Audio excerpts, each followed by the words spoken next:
My family. Why won't anyone tell me where my family is? I can't believe he slaughtered one of those siegebreaker beasts. It took Captain Hale and 100 men to kill the last one. Oh, I wish I could have seen that fight. Really? Well, not up close.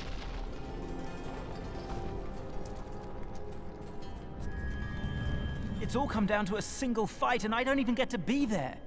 Good. You could use some sleep. But I'm not even tired. You could use some sleep. Oh. Does it look bad?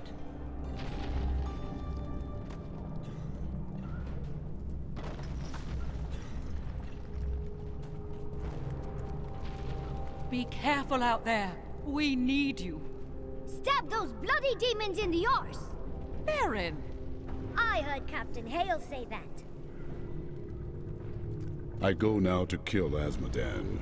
When he is dead and imprisoned, you will be free to go with Captain Hale. I wish I could go with you. I wish I could have protected my mother and father. You are young, and none of this is your fault. One day, if you wish, I will find you and teach you to fight. I would like that.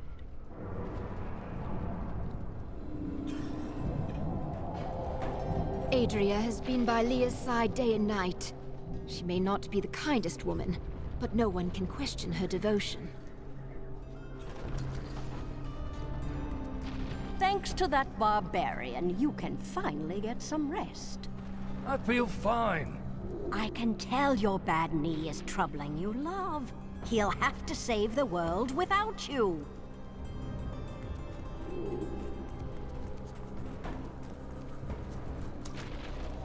When the moment comes, don't hesitate. Strike the killing blow for all of us! Azmodan will be dead by dawn.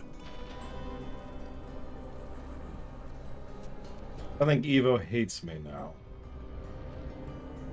Good afternoon, Alex, Bragwin, Noctis, Evo, Little Pixie Nerd, and Lieutenant Leroy, and Blade, and Zach Taft. I remember standing before the Prophet. Death may be upon us all soon, but I shall Does your brother know you loved his wife? No, she didn't take the time to tell him before waltzing off to the altar. Now their children would starve if not for the gold I send their way. But you are the reason their father is imprisoned. He will be free again in time. Paying off the Merchants Guild of Kingsport is no small task. And aren't you supposed to be on my side here? Well, if it makes you feel near Evo, I'm not sad, I'm freaking furious. Because there's literally no time to do it. Like, the only way that could even be possible is if I immediately stopped streaming for the rest of the day. And just lost 4 hours of productive time.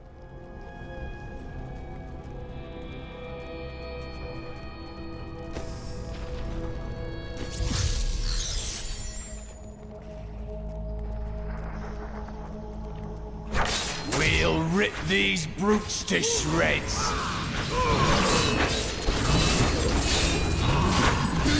Of course, in typical fashion, we won't say any of that on camera. An incredible feat. No, I mean, that is literally my fault. I actually screwed that up. 100% my fault.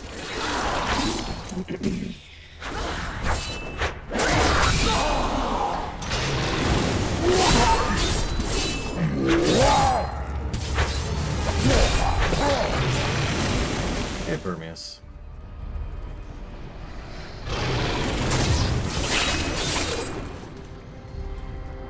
How's your day going, Alex? Because I'm a potato. I grow stronger. Yeah, I pulled up the folder that has all of the portraits in it, and I saw one I didn't recognize.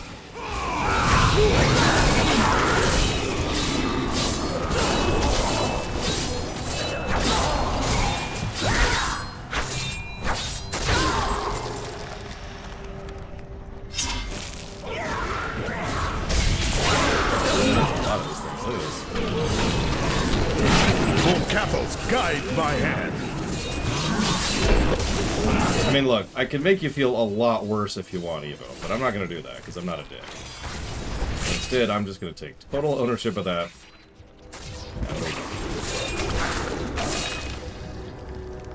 Let's fight Azmodan instead, shall we?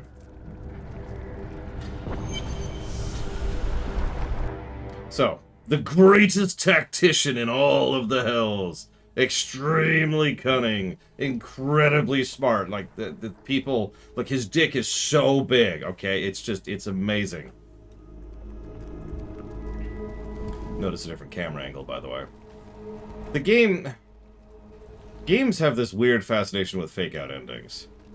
And this is no exception. Believe it or not, Act 3, even though it is merely Act 3, has been building this whole thing as if this is the end, as if this is the final act, and Azmodan is the final boss. It's one of the reasons they've been emphasizing him so much, why he's had so much constant presence throughout the act, why they're using this whole hellscape as the final dungeon. You get it. And of course, unique camera angle to emphasize the moment. Spoilers! Not the last boss.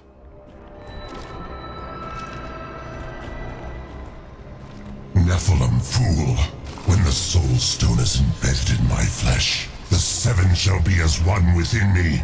I will be the sum of all hells, the prime evil. Okay. Different idea. Slightly variant. Slightly variant.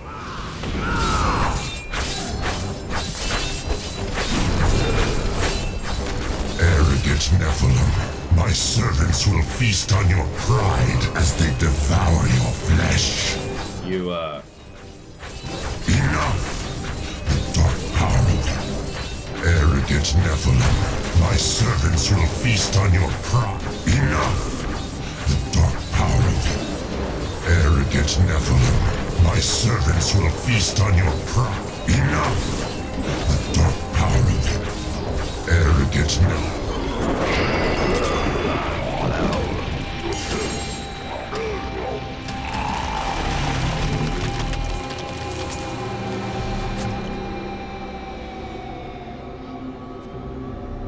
For the record, that's not actually a bug. I was just pushing through his phases very quickly.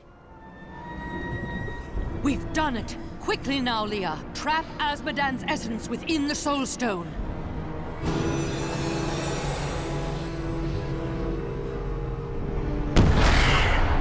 It's done! I never dared dream. All evil lies trapped within that stone. Once it is destroyed, the eternal conflict will finally end. Destroying the stone is no simple matter. There are rituals to consider. We must return to the keep and make our final preparations. Yeah, we have to find the guy who actually made the stone, release his soul, resurrect him, bathe it in a positive elemental energy. I should probably mention, and this is a small spoiler, but later on the stone will be destroyed. Believe it or not, that doesn't destroy all evil. Instead, it releases all evil. We could argue around that, but that's what happens.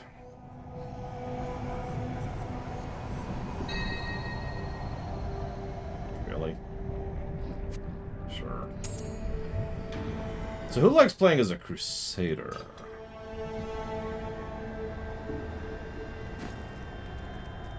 I am returning to town. Yeah, sure. Give me absolute power right now, Eva, and I'll make it good. An incredible victory. I knew Azmodan could never stand up to the likes of you. Where are Adria, Leah, and Tyrael? They are all in the armory, no doubt celebrating. You should join them.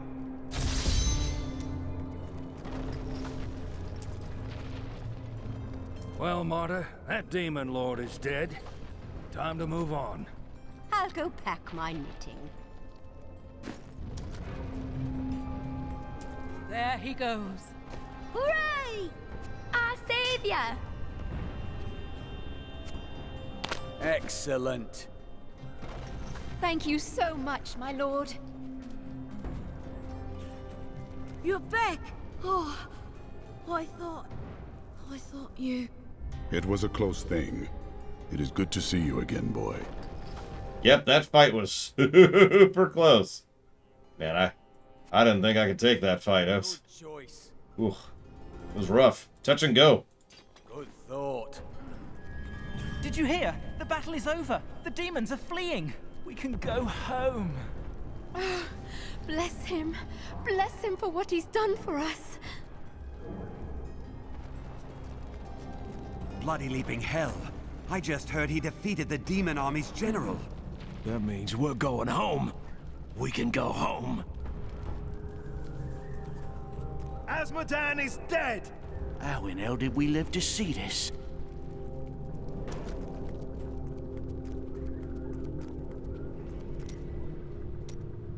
Tell me about...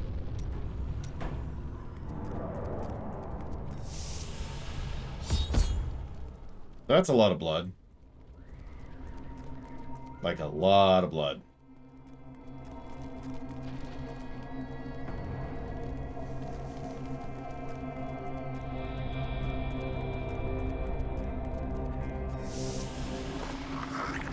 Adria, when did you decide to betray us? 20 years ago, a great and terrible power drew me to Tristram. But Aiden, Leoric's eldest son, defeated that power and sought to contain it within his own flesh. The Dark Wanderer. It was Diablo I saw within him, and I pledged myself to his service. Now, at last, his grand design comes to fruition. Dear Leah, Deckard always suspected your true father was Diablo himself. And now, my daughter, you shall serve as his vessel.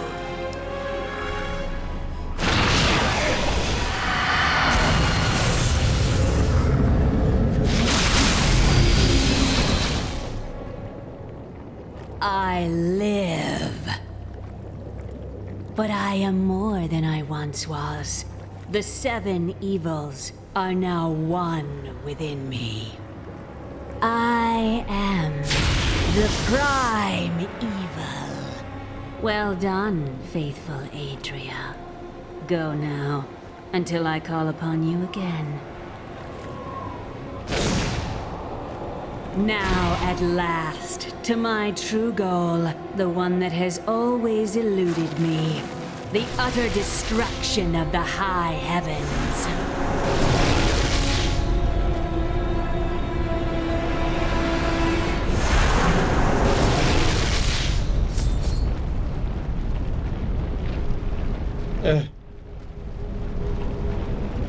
I like D3. In fact, I love D3. I legitimately think that this is one of the best games, like, ever. But that cutscene we just watched has so many things wrong with it that we're just going to sit here and pause for a moment to really try and discuss this. Because that is extraordinarily bad. Like, this is probably going to be 4 or 5 negatives by itself. Let's go down the list. Adria, throughout the entire story, has had no problems perfectly and magically deceiving everyone. Despite the fact that she's traveling in canon with a seer the entire time, that's the Enchantress, and several people who are very well versed in dealing with demons, including an Archangel, and ourselves. We had no problem seeing through Belial, and yet cannot tell that Adria is secretly evil. Okay. So that's problem number 1. Problem number 2. Adria effortlessly overpowers everyone. You know why? Because she's supposed to win. Not because she's a Nephilim, because she's not. Not because she has any great empowerment or soul stones or anything else. She just manages to take out an entire group of guards, granted, probably unassuming, and Ariel who, despite being mortal, is still more than capable of fighting in combat, as we've literally seen not 20 minutes ago in lore. So... what? And of course she just wins, because that's how that's supposed to go, which leads me, of course, to point 3. We either are just watching the entire time, or show up just too late to do anything, which is just irritating on the best of days. Then we have problem 4, which is actually 2 problems. Problem 4.1 is the fact that Diablo has been behind everything this entire time. That he knew about the Black Soulstone, that he engineered this entire situation so that all the evils could be killed, and then contained in the Soulstone, and then it could be planted into him so that he could contain the power of all the evils to become the prime evil. Even if you don't understand the greater metaphysics of this setting, it should probably not sound like a surprise that that's an incredibly stupid plan that shouldn't work at several key areas. So the plan itself is already flawed and literally shouldn't work. But hang on, it gets worse. Because you're trying to tell me that the D-Man, who in canon is a big, brutish nobody, who's literally a brawler in terms of his mentality and style, is the guy that has outplayed, outmanipulated, and outmaneuvered everyone else. Remember how many lines of dialogue Diablo had in D2? I'll just spoil it for you. 2. He has literally already had more dialogue in this game than in the entirety of D2 in one cutscene. Diablo has never been the manipulator or schemer or planner. Ever. I'm not sure he had any dialogue in D1, because he's always just been the guy who's the boss just because. This is what leads to problem 4.2. Now, I've complained about this several times, but this is the moment, by far, where it is the worst. Hello, TSB. Because the name of the franchise is Diablo, or Diablo if you prefer, as I do. So, he's got his name in the title, therefore, he's a big player. That's it. I've literally said this in every game we've covered so far. Except if you've been paying attention, in both D1 and D2, he's a practical non-entity. If you ejected Diablo entirely from D1 and D2, it would barely change the narrative. And that's my problem. If they decided to make him a brute who manages anyways, that can work. Shao Kahn is an interesting character, despite the fact that he's just a brute. But that's not what they did. If they made Diablo an actual major character, someone who is a regular part of the lore, someone who is actually responsible for and involved in major aspects of the lore, that could work. But they didn't. As I've said before, you know who the big villain is of this franchise? I'm just going to tell you, it's Mephisto. Mephisto! And this isn't just being facetious, Mephisto is the one who is actually behind most of the crap that's happened in the entire franchise. He's the Palpatine. But because Diablo has his name in the title, he's the one who gets to pull this big moment. Real talk, this would still be a crap cutscene for reasons of problem 1 and 2. But if this was Meph instead of the D-Man, I honestly would be a lot more on board with this, because it would just be like, oh my god, that's why Mephisto engineered so much of the crap he did, right? That's why he initiated the Dark Exile. That's why he ensured that some of the Lessers would support him and some of them wouldn't. Yada, yada, yada. Like, and of course, Mephisto getting Adria to work for him makes perfect sense, and you get the general idea. This whole thing would make so much more sense if it was Meph. But they needed to have the D-Man. I've actually already given one of these negatives. I jotted it down quietly as we were leading up to this moment.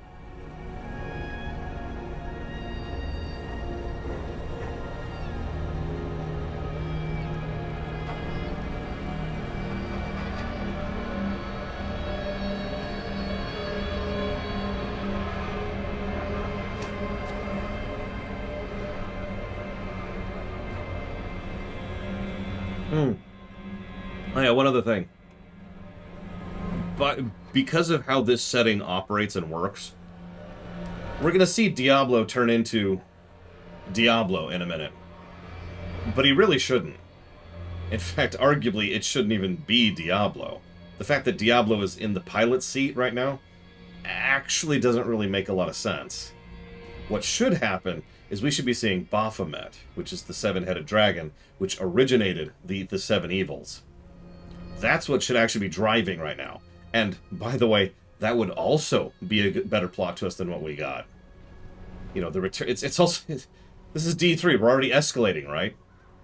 It would be a better way to escalate than to just be like, oh yeah, we're going to kill the D-Man again for no reason. No, we have to now fight the Primeval, because the Primeval was Baphomet. And yes, play on words deliberate.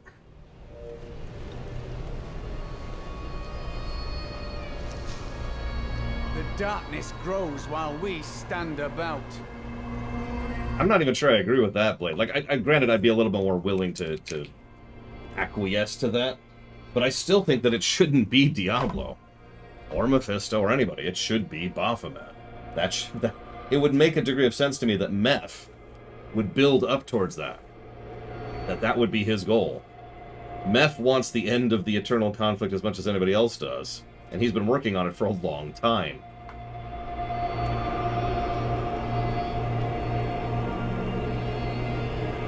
Oh yeah, that's another thing.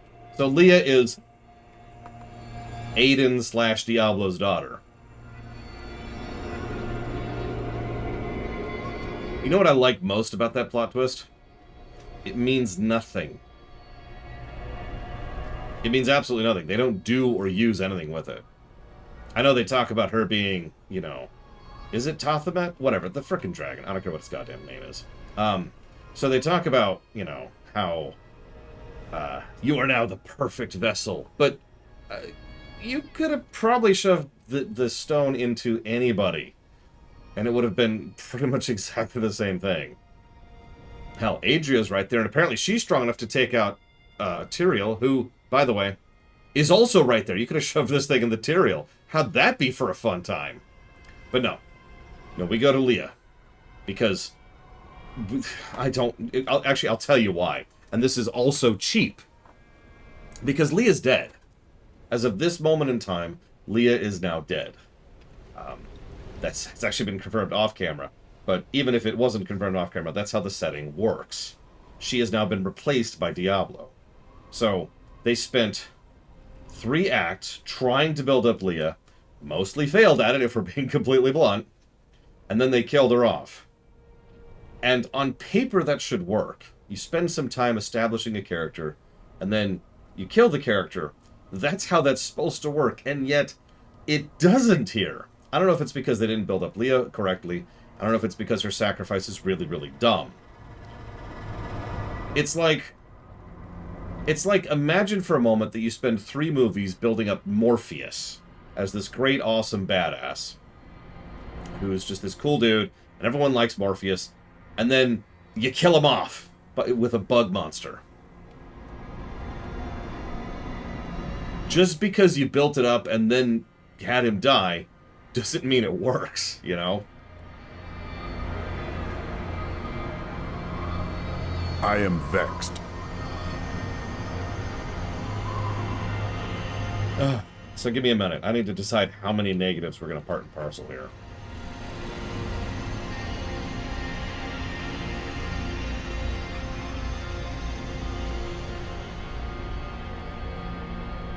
Ridiculous nonsense. I'm truly vexed because of how stupid this is here. Let's just do that for a second. Look at her dumb face. Look at us. Look at her short. Oh my god. Oh my god, look at our pants. Look at our pants. Gaze in glory upon our pants. If you could call those pants.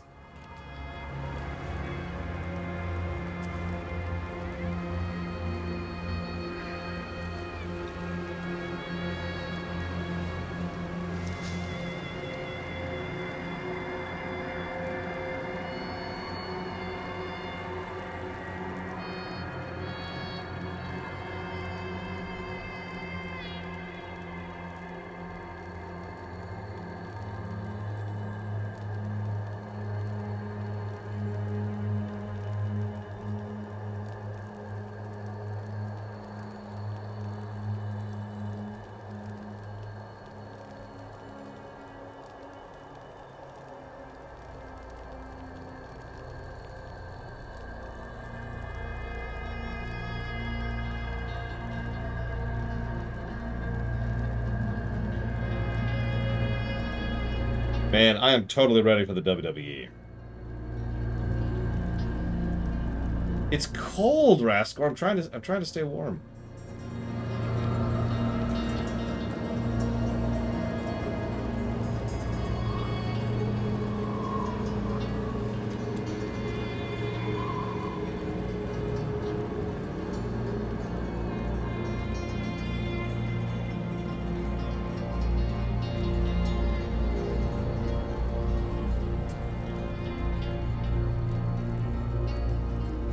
Okay, so let me update the HUD before we watch the upcoming cinematic.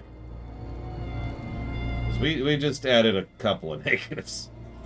So we got a bunch of positives. Act 3 actually got quite a few positives, but we also had the cutscene we just saw, so that number's going up quite a bit. Gameplay-wise, it's still paused, mostly because there's several things we're squatting on. Like, we've got probably in the range of 20 gameplay positives we're just sitting on right now. So we're going to break the 100 marker. Almost guaranteed. For now. Admittedly, a pretty cool cutscene.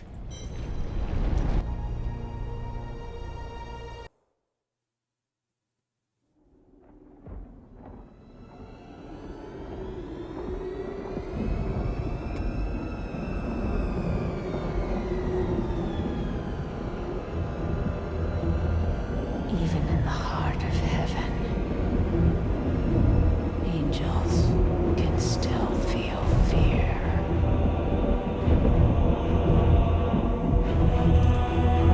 By the way, hell has never gotten past that gate.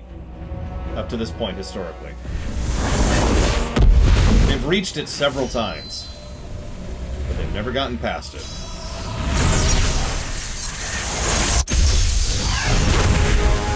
My old enemy. You cannot hide from me, no matter what form you choose to wear. Let your true self be revealed. Diablo.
Adria's betrayal is complete, and Leah's soul is lost.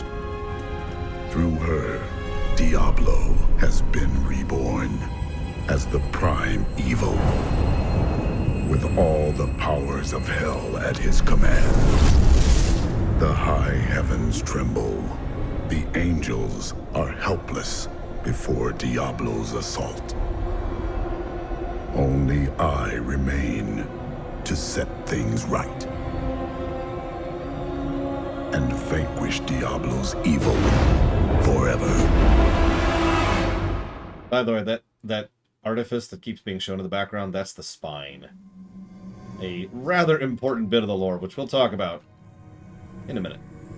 So the reason they're helpless is because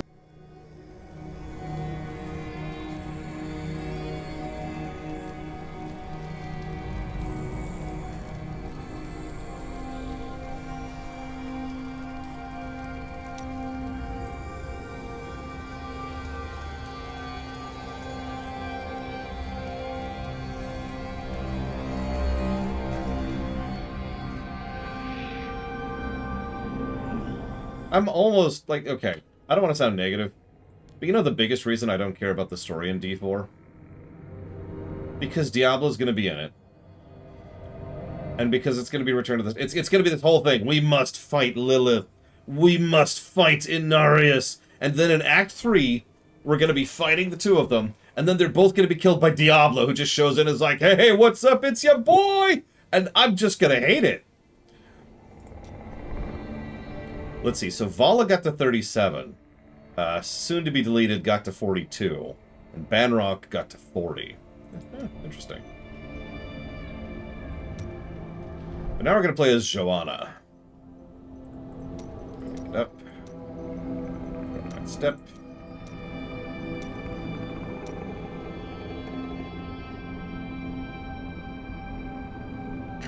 Diablo's in. I mean, I'd almost want to watch that. Okay, so we've already learned a few lessons here, so we're just gonna do a couple things here. Just to speed this up a wee bit.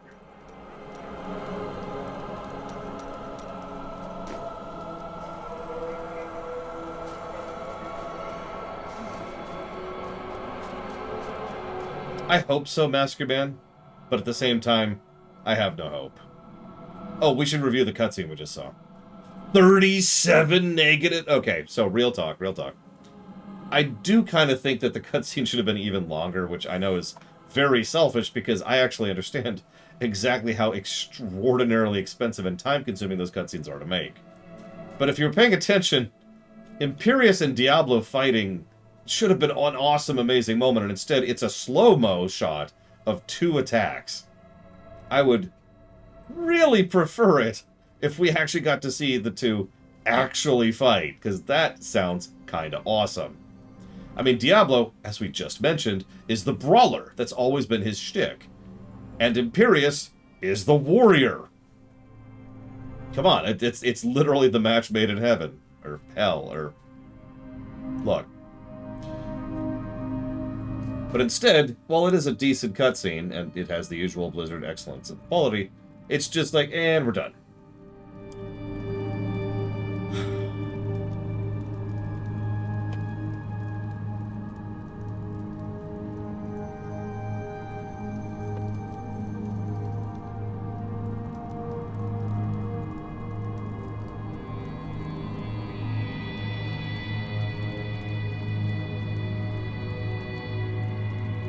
Alright. Yeah, so brickwork. So I actually am really sad that we only see the high heavens when they're corrupted. They can maintain the consistent tone, so that style is now what they refer to hell as visually. They establish a recurring trend with that exact type of... Well, let's call it what it is. It looks a lot like Creep, doesn't it? From StarCraft. We've seen this already in this very game twice. So, and we'll see this again, too, in the future. Spoilers. So... Okay, I kind of see it. I'm kind of with it. They have this kind of aesthetic, but it's a damned shame because the high heavens look amazing when you can see them not covered in creep. I would actually kind of prefer it if we could just have the high heavens, as, you know. I think, in fact, in the original outline for the Diablo rewrite, Act 4 of D3 was in the high heavens with no demonic influence. We were just here to kill Iswal. So that was the whole thing.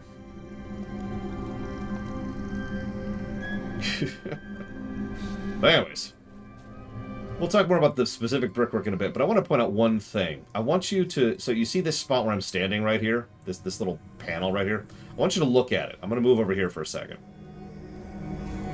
Do you see that? Not only... It's this wonderful effect. I'm not 100% sure how they pull it off. They might actually have it be a 3D object in terms of texturing. But not only is it reflecting, but there's this wonderful pattern to it. Crystalline pattern, which is a common theme amongst angelic architecture.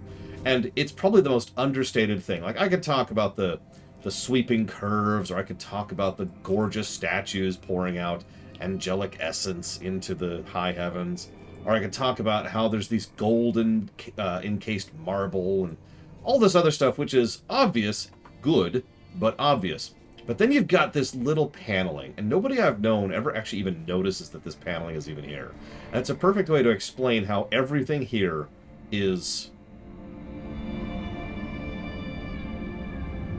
I'm trying to think of a better word than patterned. Everything here is... I'm just going to use pattern. Everything here is patterned. Everything here is designed to be made out of this crystalline aesthetic, which makes perfect sense, given the nature of the high heavens in general. Do I think blasters in the Old Republic have a stun setting like in the movies or show? Nope! Imperius, you cannot mean to face Diablo again. Your wounds are barely healed.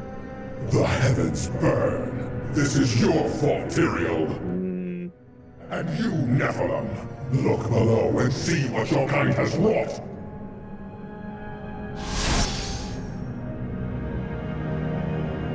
Unfortunately, the other half of Imperius' spear is stuck firmly lodged in his ass. The Diamond Gates have stood since the light first broke over the high heavens. Now they lie in ruins. Imperius is right. I am the cause of this. You didn't destroy those gates. Yet I defended humanity when Imperius would have destroyed it. And now the prime evil storms heaven itself. This is not the time for doubt and weakness, Tyrael. Imperius is a fool, and if you side with him against me, you are too. But you don't understand. Hope has been silenced. What does that mean? We are lost. Diablo is too powerful. Always before, the lords of hell bickered and worked against each other. They undid themselves. Within Diablo, within the Prime, there is no such division. And now, the halls of the high heavens quake beneath his steps. Yeah, by the way, if you think about it, because of the way the angels work and how much they affect things at a conceptual level, right now, the high heavens are missing justice, wisdom, and hope. The prime evil. I can't believe all this has come to pass. Adria played us all for fools. Diablo's influence twisted her inside and out. I suspect we have not seen the last of her. I should have known that Leah's father was the Wanderer. How could I not have sensed Diablo's foul presence within her? Adria made fools of us all. No one could have known she'd sacrifice her child to resurrect Diablo. But poor Leah. I grieve for her soul. As do I. Leah deserved better than this. But right now, we must stop Diablo. I am returning to town. So, a very minor complaint. We don't get a new town for Act 4, it's just Bastion's Keep again. Now, the reason that is a very minor complaint is because A, this is my favorite town in the game, mostly because of the characters, and B, they keep using those characters to good effect. For example... Lot of bloody good this keep did us in the end, eh? The killing blow came from one we trusted. I thought we were going to lose. But not like this. All those deaths, and it didn't even matter. We may as well have run. Right. At least then we would have been home with our families when the end came. Do not give in to fear. That's not fear. Notice the beds are a lot emptier now. And most of the people laying here aren't moving. I was supposed to die when my husband did. Why am I still alive? Live well and keep fighting. Then his death will have meaning. What good is that to me? Why couldn't it have been me instead?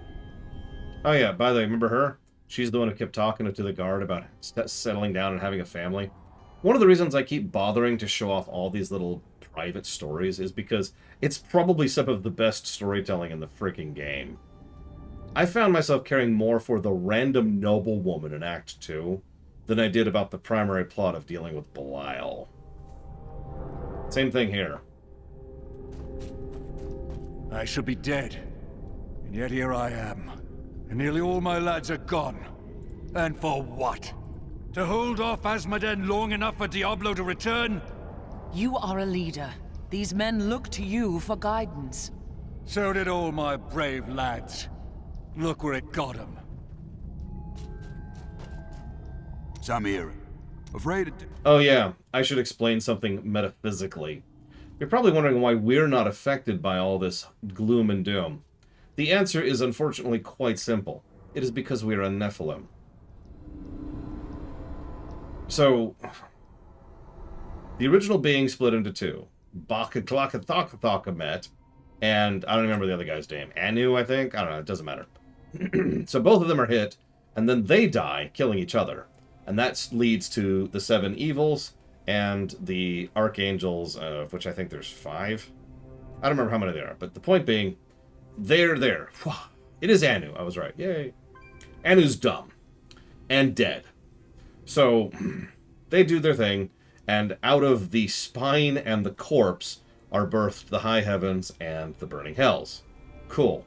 So, everything then happens thereafter, and at a certain point in time, Inarius and Lilith get it into their heads to try and make something new. So, the combination of the two, Nephilim, humans, aren't just a recombination of what used to exist. It's effectively remixing... I'm explaining this wrong. I'm trying not to use an analogy, because I know Eva would kill me if I used an analogy. It's something new.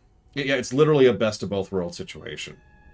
We have pretty much all of the best possible aspects of both things. We are something new. We are a third entity.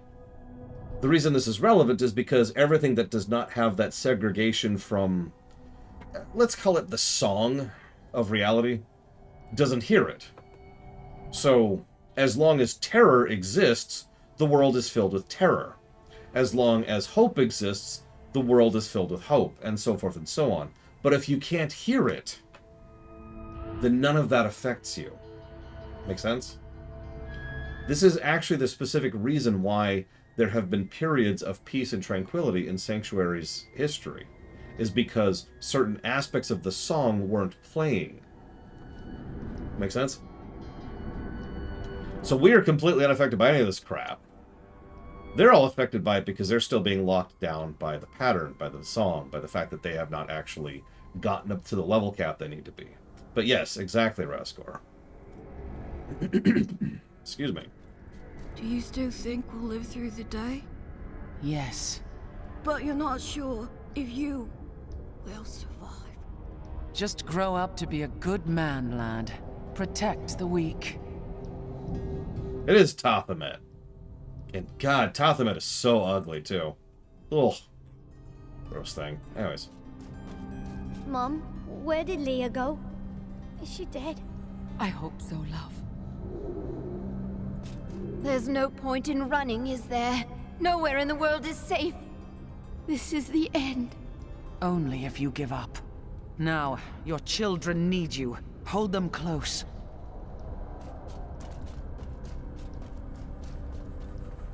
That fat merchant never ran. Not even when he had a chance. I wonder why. Oh yeah, did you notice that terror is winning while hope is lost? Yeah, there's some,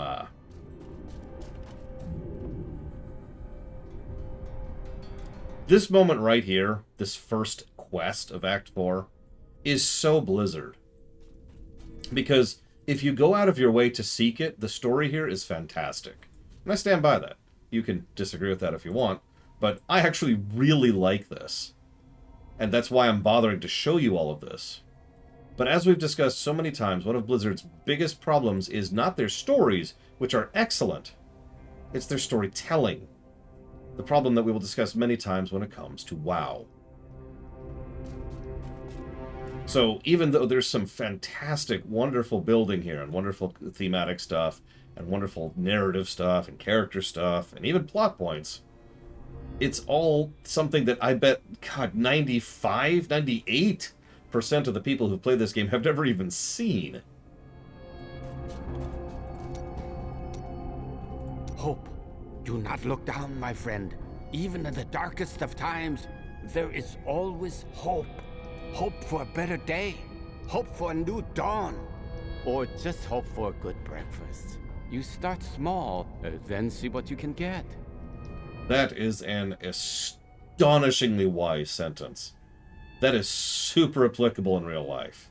Every now and again, the best thing you can hope for is just a good breakfast. And there's nothing wrong with that. I never quite expected my life to end this way. How did you think you would die? I was smothered by a harem. Or more likely, killed by the jewel I seek. Who would have thought that the entire world would die together? I can't complain. It's not as though I can say my life was not long enough. While there is life, there is still hope, my friend. I'm glad my boundless confidence is rubbing off on you. Could you give some of it back? And that's the wonderful thing. Shen actually is affected by the absence of hope, just like most things are. It's just, he has a lot more experience with it. I mean, he's been around for a freaking long time.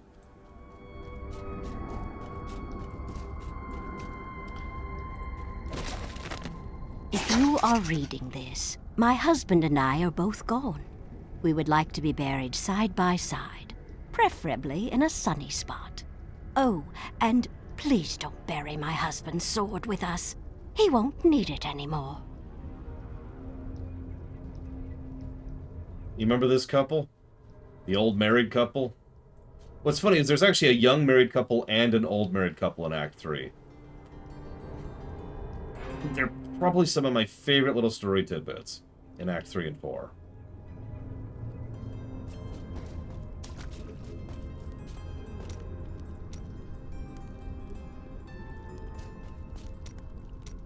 You knew this was coming, didn't you?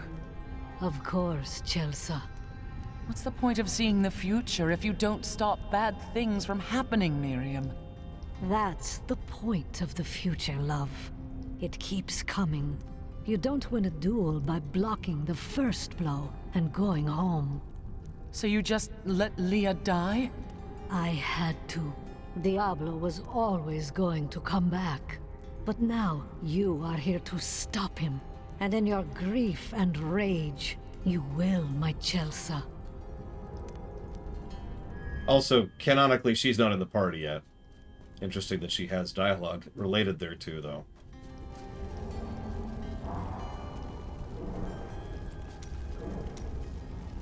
Tell me about... 1 second. Ah! You spoke... I thought I could make my wife's death mean something. It doesn't matter now, does it? You find meaning in how your loved ones lived, not how they died. Oh, and you're an expert on loved ones now. Traveling alone your whole life. Seeking redemption for some corrupt faith. Don't lecture me, Crusader. I've devoted my life to that redemption, Hadrig. Tread carefully. A word of the wise, don't piss off at Nephilim. If I had known what that cow Adria was up to, I would have slit her throat. Magic or no. Adria will pay for her betrayal. In Act 5.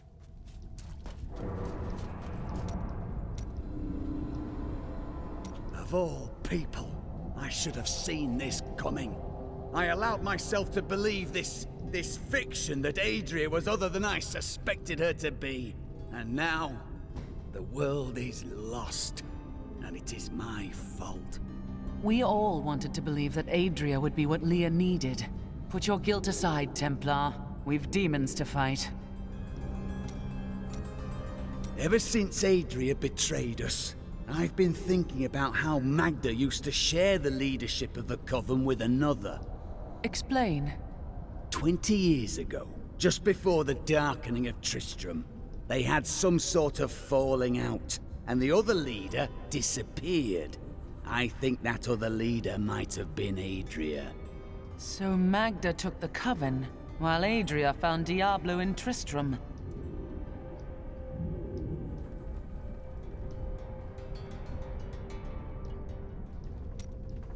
We actually already knew that, technically, but only if you were really paying attention to some of the scripts you could find on the way through.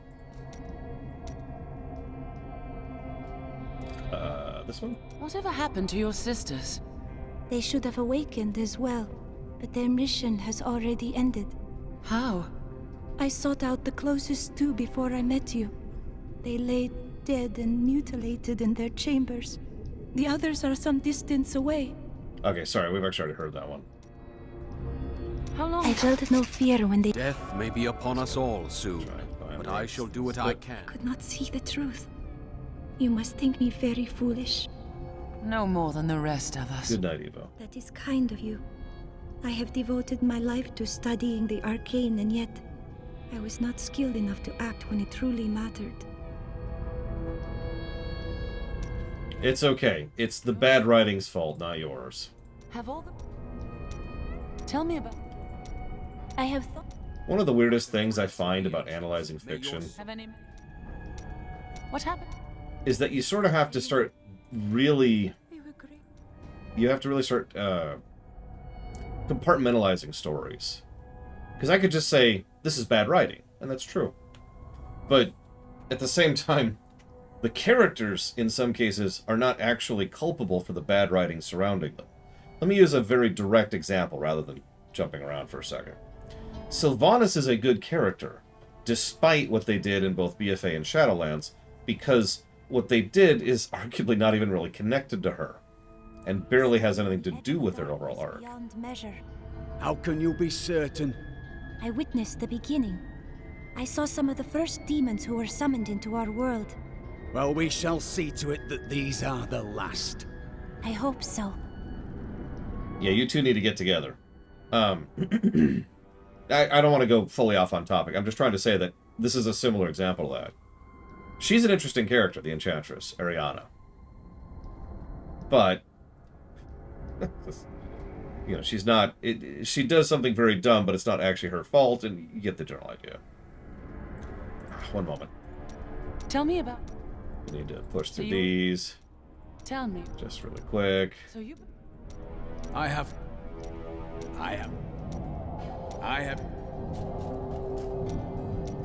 am prepared to... While it... Did the torn page lead you to the location of the tomes? No. I have learned something much more troubling. Judging by the borders, this is indeed a page from the tomes, but it does not contain prophecies. It seems to be a set of instructions for the creation of magical weapons. But that is not the strangest part. I have seen the rune here before.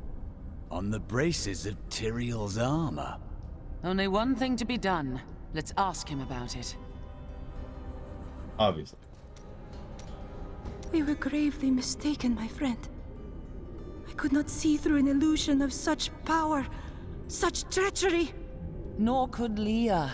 It was not your fault. When I think of what she suffered through, we must find a way to stop Diablo. The Prophet would never forgive me if he knew my part in unleashing this terror upon the world. Where? Wanted. One relic. You spent... How did... Do you ever... Tell me. Why didn't... What happened? What do you... You speak... Tell me about your brother. We talked about that one. Does your brother...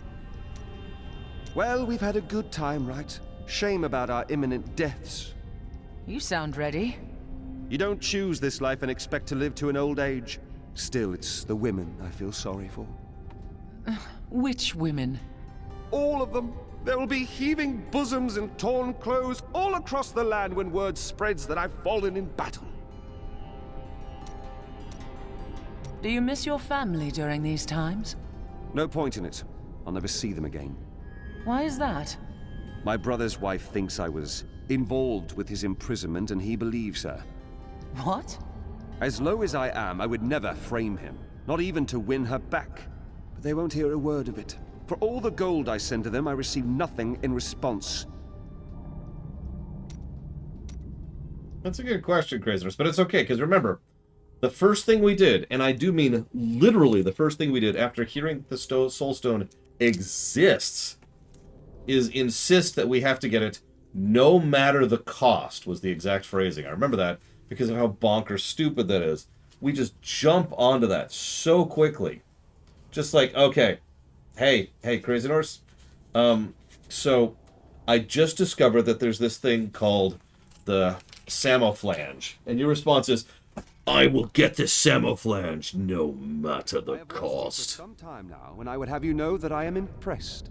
Well, you've slain a fair number of foes yourself. Your prowess is undeniable, but I meant you are a strong man who stands for what is right. That is odd, coming from a criminal. I can be wrong on the details, like who owns this jewel or that coin. It does not mean I am wrong when it counts. That's right, we have to find this atomic bomb. If there's treasure to be had, then I'm in. We must find it. It is the only way. Oops. Come on. Yeah, that's what I thought. Come on, game. There you go. Okay.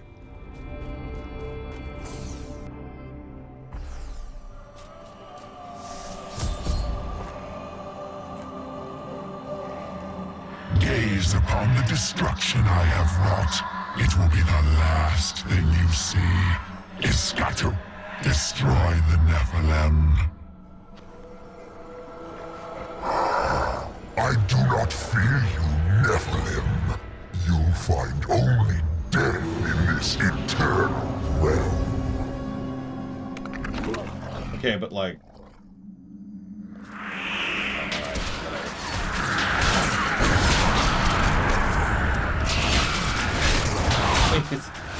Look, I just had Azmodan being like, ah, blah, blah, blah, blah, blah, blah, for like 4 hours, okay? I'm not impressed. Bad fight to start with absolutely no AoE, but, you know, whatever.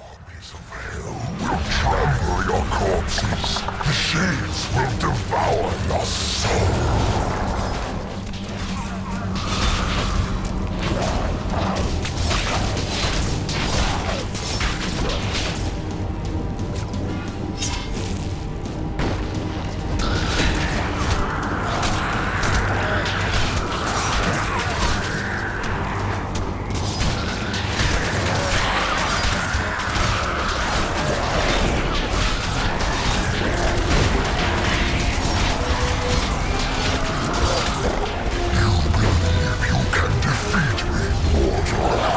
Yeah.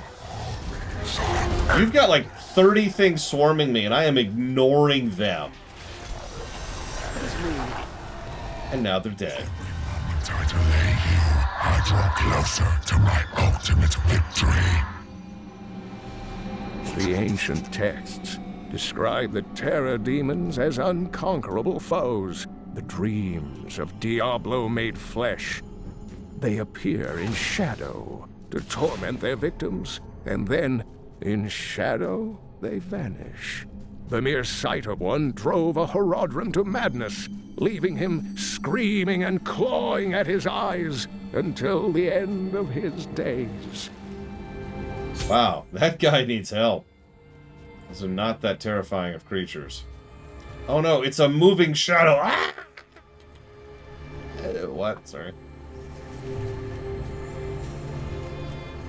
I am Ethereal, Archangel of Fate. It is my duty to record what is and what will be within the scroll of fate. But you, Nephilim, you are not in the scroll. Your fate is unwritten. I care little for destiny. Will you help me? Or should we stand here and watch the heavens fall apart? Perhaps fate can be changed. Quickly then, Ariel, Archangel of Hope, has been captured by Ragnarok, the Lord of Despair. She will be free. Perhaps that will bring hope back to these heavens. Careful. I wager there are more enemies waiting for us. I have seen many warriors in my day, but only a scant few of them could face the might of an oppressor. This monster towers over the tallest barbarians and wields weapons crafted from hell-forged steel. They were last seen with Baal during his resurgence, and left legions of dead men in their wake. Actually, I agree completely, Crazy Norse. God damn it. No one has seen an armored destroyer since Diablo was exiled from the burning hell centuries ago. Before then, they were the bulk of his army, and they I require more crawled wrath. thick as locusts over the face of their master's realm.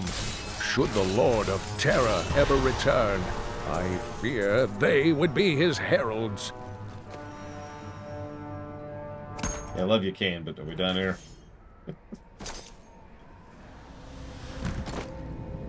Okay, so, nope. Some devious little goblin. Okay, now we're done with Keep that. thinking of her laugh, her smile. I'll never see her again. Yep, Leah's dead forever. No, really. Until she shows up in Diablo 4. So the reason I keep wanting to not move on from this spot is I've got to gush about the brickwork. Obviously, we've got, you know, the pattern, and we've got the wonderful little sigil-looking thing, and, you know, you got everything going on in that background because we could see the heavens in the distance, and they look really, really, really cool. We'll see more of the heavens as we move forward, because holy crap. I'll tell you right now, if they bring Leah back, negative to story. Automatic. Automatic. Thank you, Tazara, as always. And if you would like to put that towards anything, please let me know. I don't know, Papanix, what's it worth? Don't do that, don't do that. I'll think about it. Depends on what they do with it, Tim. That's the problem. Depends on what they do with it. But it is on automatic 1, because, you know, duh. But what I really want to show off is the blue. Color distinction, you got it, Tazara. Color distinction is something I bang on about quite a bit. And what we have, like, back here is predominantly, I forget what this is called. It's red-shifted, right? Ambers, golds, yellows. By the way, how many of you noticed that you can actually see the clouds moving in the reflection there? Watch it. Watch it for a second. How many of you even noticed that detail? I love the polish here. I love the polish on display. So, absolutely brilliant. Brilliant visuals. But then you add the blue. And this is the weirdest thing, because on the face of it, doing something amber and teal should be really obvious. But this, first of all, this isn't amber and teal. But second of all, gold and teal actually work perfectly to sell the aesthetic. I think it should have happened 20 years ago, Triaxia. I don't really have many thoughts on that. I think, out of nowhere question there, I think that the blue here, it sells the idea of... I'm trying to think how to properly explain this. It sells the idea of the stasis of this place.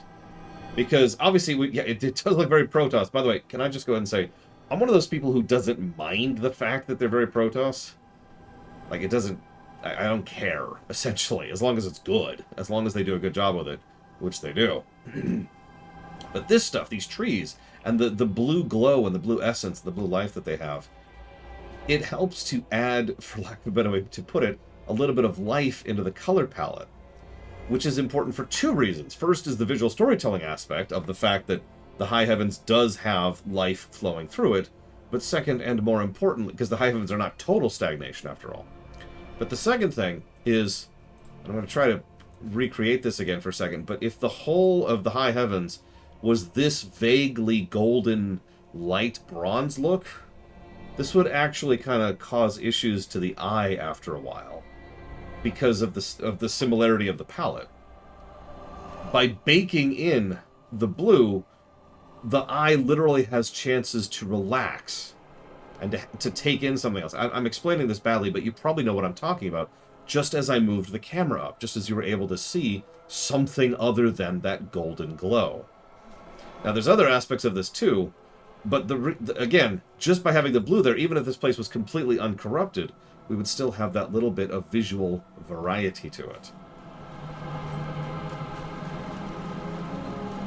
It's a shame Evo's not here. I'm sure she would have something to say about this conversation.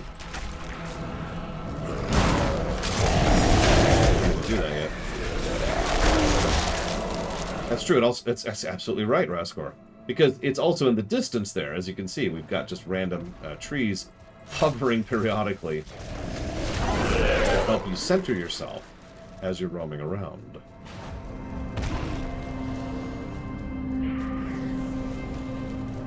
Your suffering is over, Angel.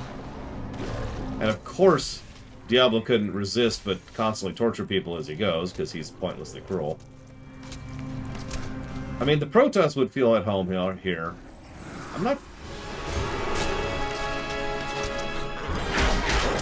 sure if the Titans would. Even though the Angels, the Titans, and the Protoss all have a lot of similarity in design. The bile crawlers are commonly spoken of among the peasantry in Honduras, most often invoked to scare unruly children into their beds. Fables hold that the crawlers are the half-formed demon spawn who hatched before their time. They resemble nothing more than a bloody, ravening mess, and possess a voracious appetite for human flesh. Those subjugators have always been powerful demon sorcerers. They constantly sought to increase their standing in the bloodthirsty realms of hell. To this end, they imprisoned a score of massive Azmodan, torturing and flaying them until the hell beasts would bear subjugators as riders. Together, the Mount and its master are nearly invincible. I mean, you gotta think about it, Twister. That would be hysterical. At last, I get to invade the high heavens themselves. No demon has ever actually gone past the Diamond Gates. That's true, by the way. No demon has ever surpassed the Diamond Gates. So they're part of the vanguard of a brand new era, and then some lady shows up and is like, hey, what's up? Whap! And then they die. I was joking, Papa Neeks, but thank you very, very much. I suppose I have to now. I don't have a choice anymore. Hang on, let me jot those down really quick. Is that just a regular mace? Ugh! In the interest of fairness, we should probably be like level 50 by now. And, you know, in much better gear. But this version's funnier. They go burst. Alright, so just for you, that's gonna be this button. This button. I suppose it looks appropriate. I admit, I actually don't like these wings as much as some of the others. You may or may not have noticed on my main character screen that I don't use these. It's because I feel like they should be bigger. They look almost miniaturized on us. Nevertheless, as you can see, they are wonderfully animated. And they do match the overall tone of the Paladin, or excuse me, the Crusader quite well. What did we pick up? Sweep attack. Yeah, we'll go pick that. And I already got shield. Okay, cool.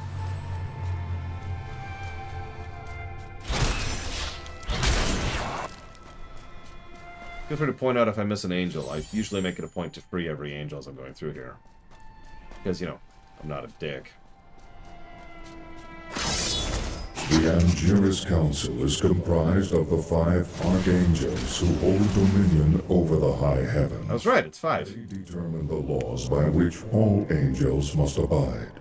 Each of them embodies a pure aspect of creation. Valor, justice, hope, fate, and wisdom.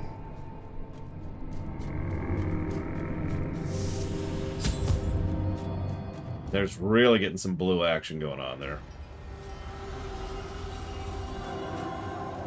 I mean...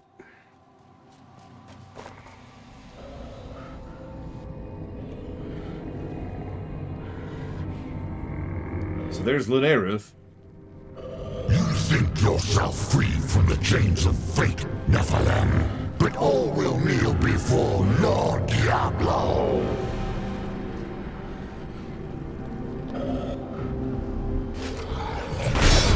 What do you mean, Palpatine? You can put it towards 3 things, which you already did. I love this attack. Do you see that? Just look at that.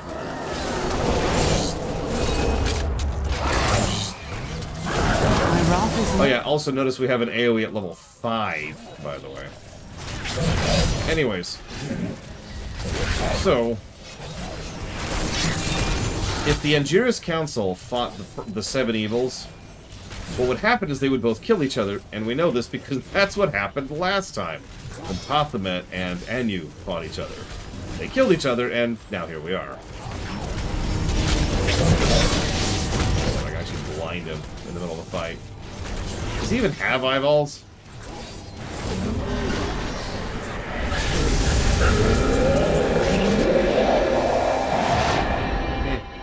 My armies flow through the hill rifts.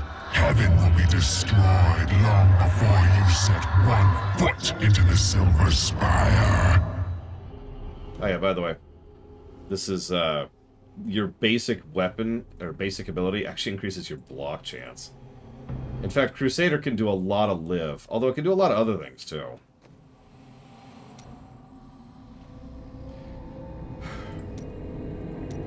In the beginning, Rakanoth served Andariel, the Maiden of Anguish, with efficient brutality, for his touch may open up many painful wounds. He was also the warden of Iswal during many long years that the angel suffered in Rakanoth's own plains of despair. But he has quit his realm unexpectedly in recent times. Yes. So, unfortunately, I'm sorry everyone, we've started streaming Final Fantasy XIV. As you can see, we're in the Crystal Tower now.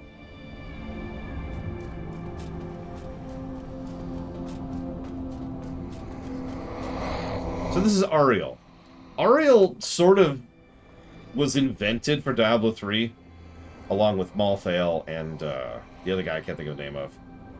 But I mentioned this because Ariel has sort of drifted her way into being a relatively major character in the overall lore, despite the fact that only now, at the beginning of Act 4 of D3, is the first time we ever meet this woman.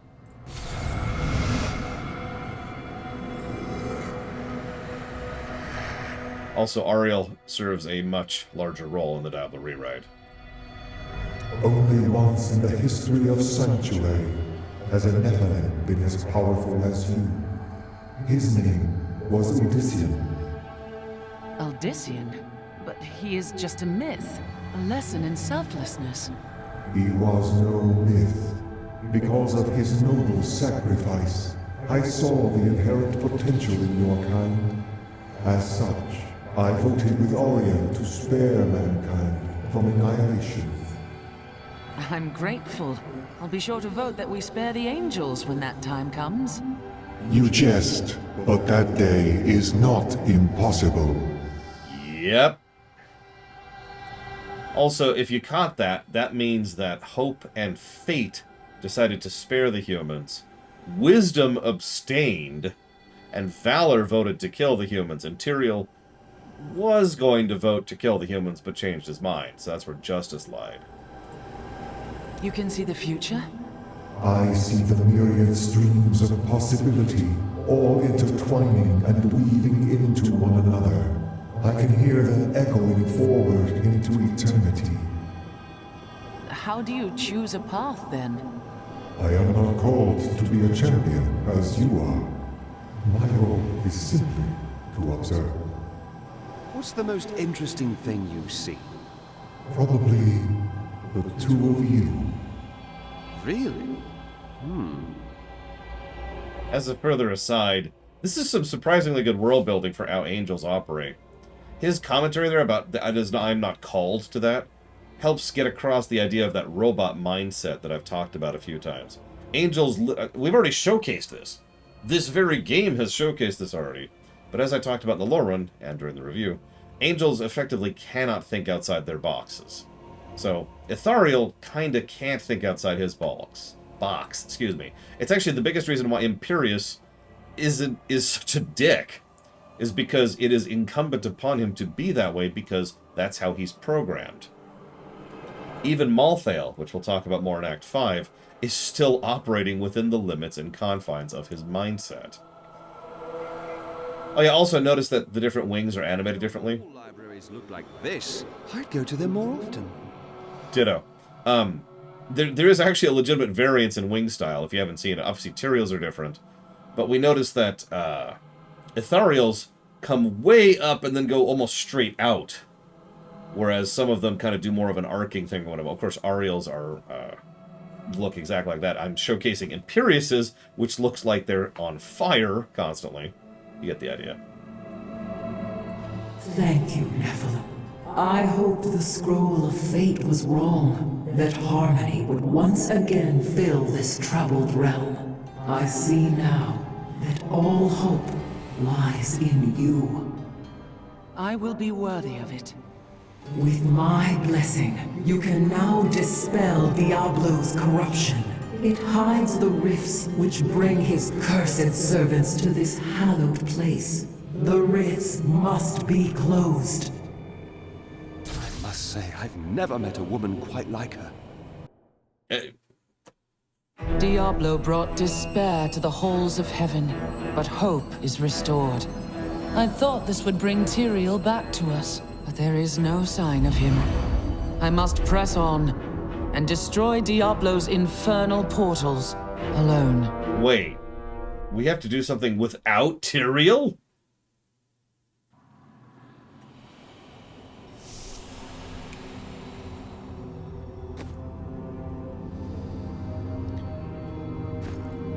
I've never encountered such a thing before. I need to go back.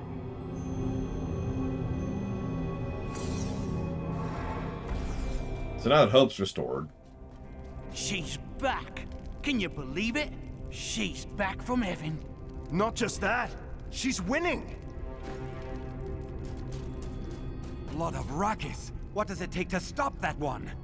Even if we live long enough to have grandchildren, they'll never believe us. You are quite correct, Papa Neeks. You amaze me. So much loss, and you keep fighting. Thank you. That's why I TP'd there instead of elsewhere. Bloody hell! You're still alive! What in blazes do they make people out of where you come from? Flesh and bone, mostly. Now, I need for you to hold these people together. Can you do this? Absolutely, my lady. If you can charge the gates of heaven on your own, I can keep spirits up around here. You there, Demetrius! Stop moping about! If this was your funeral, I'm bloody well certain you'd have been told. Sorry, sir. I heard Jason's mum say that you were sent by Akarak to save us. Is it true? In some way, that's true, I suppose. But don't tell Jason's mum. I looked through the portal. You did not. Did so. It's scary in there. I was a fool to doubt you. You truly are a wonder.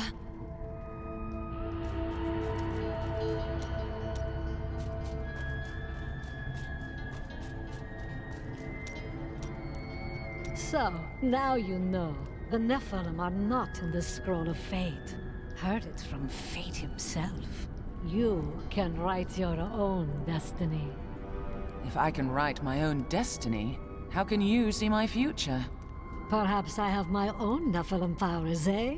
That, and you are quite predictable. I like that, because that's kind of totally true if you think about it.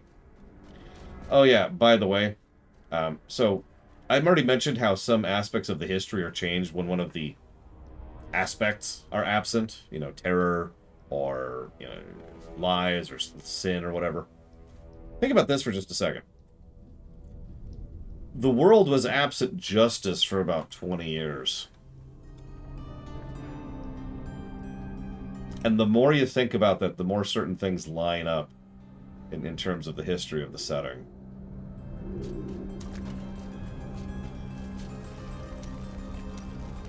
I'm sorry for what I said before. I was upset. I don't know what it is, but I feel better. Like things can be made right. Your faith has returned, I see. Yes, that's it exactly. My wife would not have wanted me to wallow in my misery. She would have wanted me to do everything I could to help you win this battle. And you can win. I know that now. And I will not do so alone, friend. Hang on, I actually have to look this up because this isn't a capital L low run and I don't have the dates written down. But Wisdom has been gone for 20 years. He peaced out after the destruction of the World Stone. That says about a lot too, if you think about it. There's no stopping you, is there? There's no stopping the crusade. Yeah. It's really frustrating. I was just talking about this. Some people think that, wow, Azeroth has terrible world building. That's actually extremely not true. It's just, it tends to get ignored or avoided because the emphasis is always on the stupid parts of the story, right? But Blizzard tends to have really well-constructed world building and histories and just fleshed out settings. It's one of the reasons why StarCraft, Diablo, and Warcraft are three of my favorite settings of all time. There's a wealth of material there and a fascinating in-depth fabric. You just gotta go looking for it. I found a strange document on one of the angels' bodies in the high heavens. It is very old, maybe centuries even older than I. Perhaps we should show it to Tyrael. What does it contain? I am not certain. The script is very old and foreign to me. When I saw the angel, he was dying. But even though he was in great pain, he reached out to me with the document in his hand, like he wanted me to take it. By the time I approached him, he was still. His spirit had already gone. Interesting. We're gonna go and swap really quick just to see if he has anything to say. Which he does not. Okay. They will run when they see us.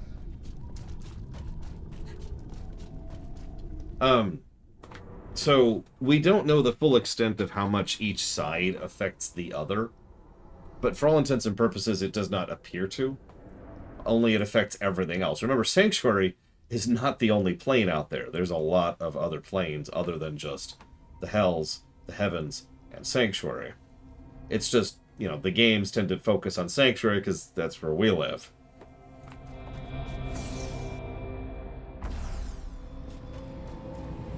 I knew you would come. That a champion from the mortal world would light our darkest hour. Your courage and nobility shine out across this realm, blinding our enemies. I thank you, Lady Ariel. Your song will not be silenced again. I know you will do all you can, for this is your hour. Go forth with my blessing and show all creation why the Nephilim are the future. Can you help Tyrael? His faith is shaken. There is a shadow upon his heart, but it will pass. Remember, he chose to be a mortal, and he must overcome this despair as a mortal. I understand, but we have little time. Have faith in him. Of all the archangels, his light has always shone the brightest. In this our darkest hour, he will ensure that justice prevails. Does this voice sound familiar to anybody? I'm just idly curious. What are you going to do now? Though the angelic host is scattered, we are not defeated. I will try to rally them as best I can.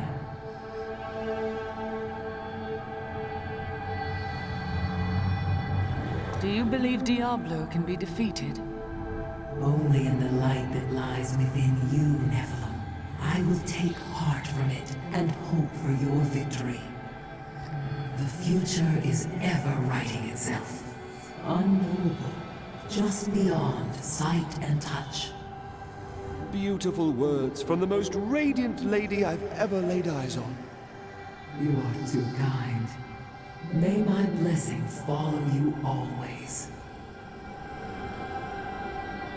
You mean Zira, Mr. Red? Either way, no.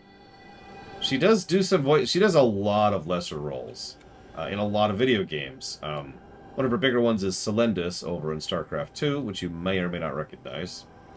She played Len in Final Fantasy X-2, which you may or may not recognize. She played Belgemine in Final Fantasy X, which you may or may not recognize. Tandy in Fallout 1, and Joanne, Linnet in Fallout 2. But if we're being honest, that's not why I bring this up. Maybe the mere sight of me will restore Ariel to her former glory. Because, well, I'm probably going to be showing my age here for just a second, but she was the voice of Penny from Inspector Gadget. And it looks like Papaneeks decided to steal my thunder there. Thanks, Papaneeks! She's actually voiced an extraordinary number of characters, especially from that era. Her name's Cree Summers. You can look her up. She's Elmira from Tiny Toon Adventures, if you remember that. She was in Gargoyles as Hyena. She was in Freakazoid. Like, she did a lot of animated stuff. She was one of those early adopter actresses. And I've talked about this before. You remember, sorry, slight sidebar here. You remember how a lot of actors and actresses insisted that voicing for cartoons or video games was child work or crap work? Like, it was seen like the equivalent of going to work at McDonald's, right? It's like, ugh, nobody wants to do that. But there were a few actors and actresses who were what I call the early adopters in the 80s and 90s, who essentially spearheaded the charge of proving that you could actually have good voice acting in animation and good voice acting in video games. Now, it took us a lot longer to get to the point where we actually had consistently good voice acting in video gaming and animation, but the relevant point here is that Cree Summer, singular, was one of those early adopters. And she's a great actress. She does some great stuff. You have probably heard her voice before, even if you don't recognize anything I just mentioned. And I believe she's still voice acting. We'll check here. Yep. She's in Legend of Vox. That's a current thing. She's also apparently in Amphibia and the recent Rugrats. Good lord. But anyways, you get the idea. Now we can take out these things. Corruption, eh? That shouldn't be hard to find around here. Tell me about it. Narf, narf.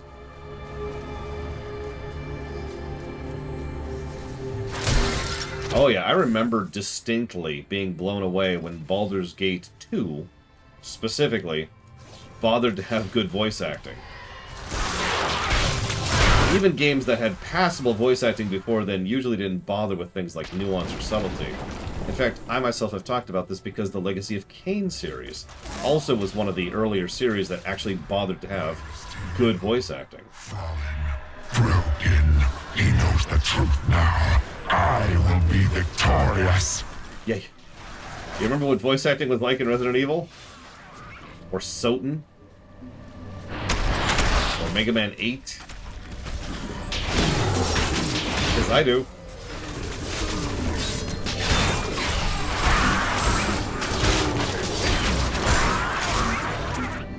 Like, I don't want to sound dismissive, it's just, it took quite a while. And I remember being legitimately blown away when, you know, I started hearing good voice acting in gaming. I am released from my suffering. You must close the Hell Rift before you may proceed. I can do that.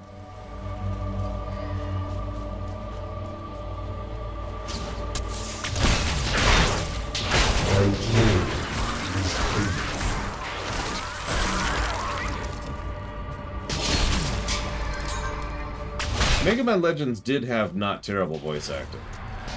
I'll actually agree with that. Of the one I've played, which is 1. Let's kill it. Not enough wrath. Oh, agreed completely, Crazy Horse. For those of you who have not looked into the Legacy of Kain series,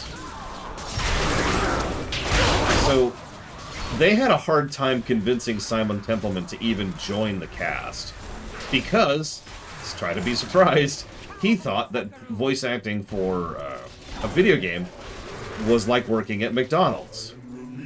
He thought it was just going to be some, you know, trash, some pulpy schlock he was going to voice, and he had no interest in that. Then he read the script, and he was like, okay, yeah, no, you got my attention, and he was willing to go ahead and participate because the writing was so good.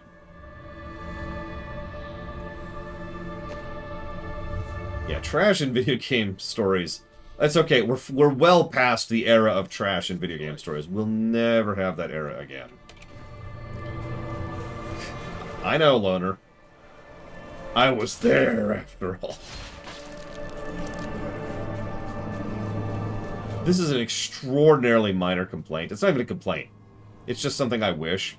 But I wish as you took out the lesions, the creep went away. And I wish that because I would absolutely be the guy who wanders around every time I play through this act, killing all the creep lesions, just to, just to clean it up, right? It's the power wash simulator mentality, you know, just. Or yeah, it's the Mario Sunshine thing, which is the exact same. Yeah, you get it. I'm glad to know I'm not alone in that. Yes, we'll grab that. And let's go back. We're gonna get Blessed Hammer in 3 levels. That'll be fun. It must be clean.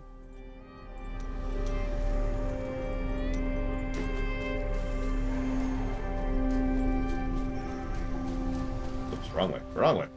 Pay attention, Laura. Oops, didn't mean to do that.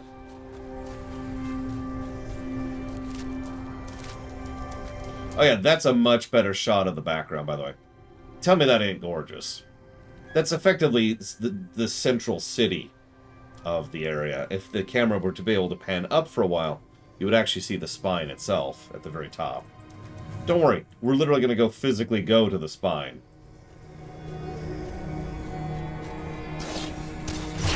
We'll be able to show that fun stuff off.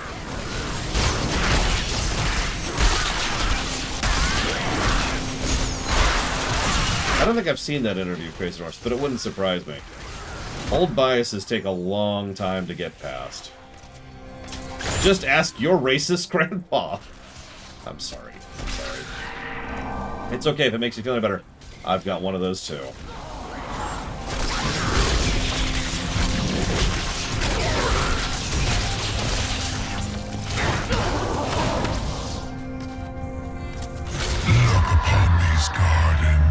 Now they seethe with the corruption of hell. I mean, you say that.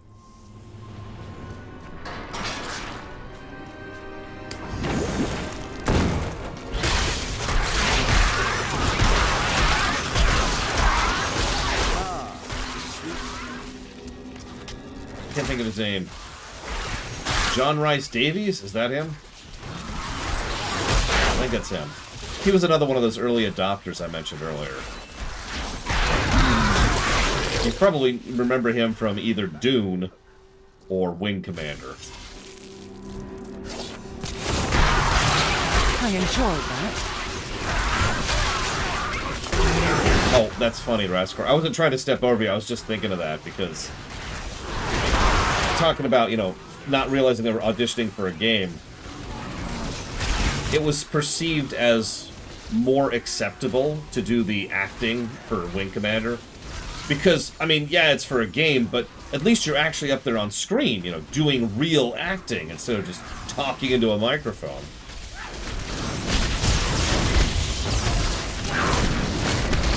My wrath is low.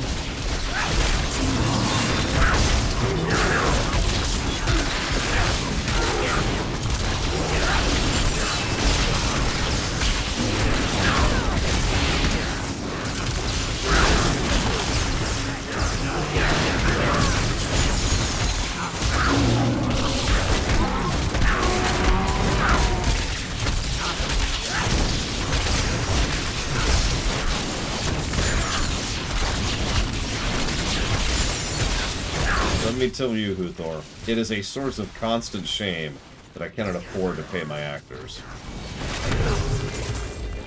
I can't believe you did that! That's my choice, too.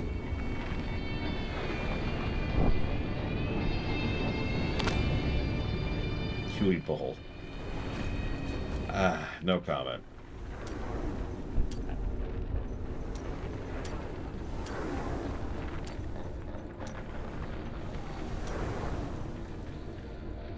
That's right, I pay my actors in exposure. No. I pay my actors in nothing because I have nothing to give them.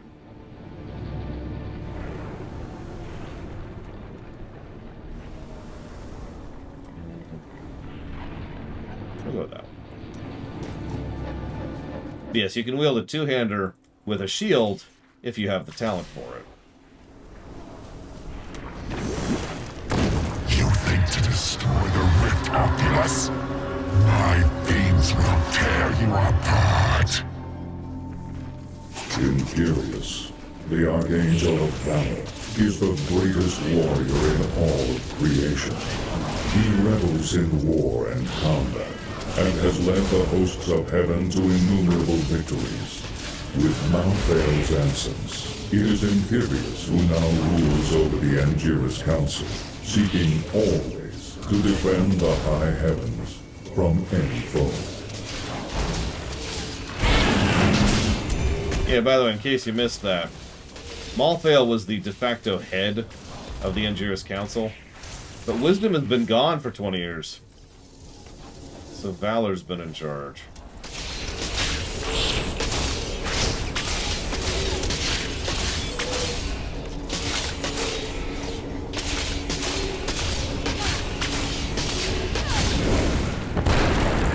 Well done, Nephilim. Diablo's vile minions can no longer use this rift to find their way into the Silver City. Now only one rift remains. You notice how Ariel's just sort of taken Tyrael's place in the narrative? That is not the only Hell Rift. The flow of my legions will not stop. What's wrong, Diablo? Scared.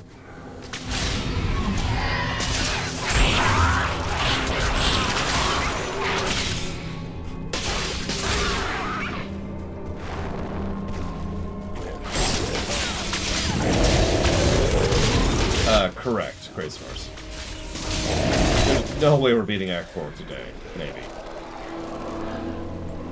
But those rifts, he just... Oh my god, he had to spend like an hour at Hobby Lobby to get all the parts. And then he went home and he actually pulled up the wrong video and then he got distracted and he tried to look it up on Wikipedia and it didn't look right, so he started over again. He had to go back to Hobby Lobby, get the materials all over again. I know we're in trouble and all, but look at that spectacular view! Love you, Lyndon.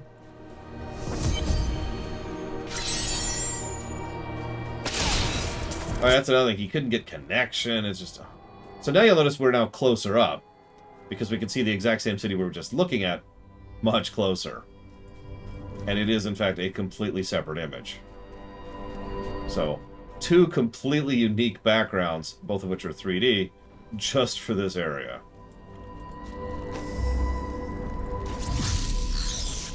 Not sure if we have a new round, but we'll see in a second. Looks like no. That's okay. The real thing I'm here for is gear. Gear me. Gear me like your French painting girls that exist. French women paint, right? That's how that works. Okay, so. Let's go with this. And, might be it, actually. Yeah, we'll do this. There's totally a France. What do you think the high heavens are based off of? I'll do for now.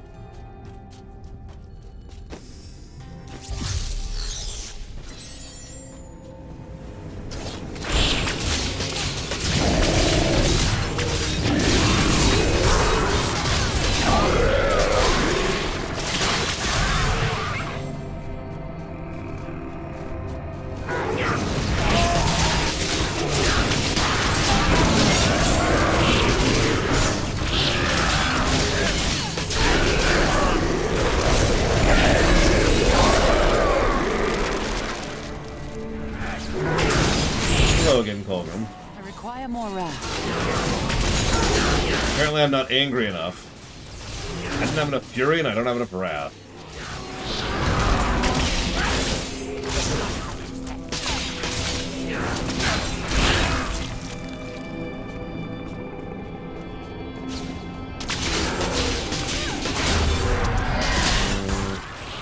Not sure if I have an 8 either. I have plenty of discipline. The thing I got in spades. Yeah, I just need to be more valorous.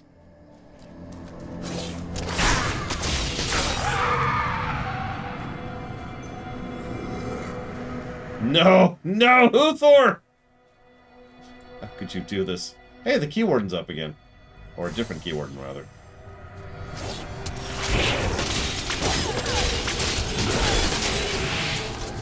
Yeah, just get Kratos in here. He'll solve all this crap.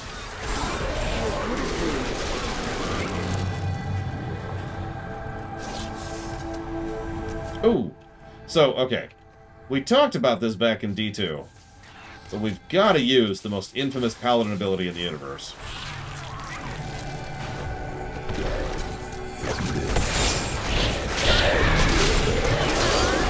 Give in, Mr. Red. Play on Torment. You know you want to.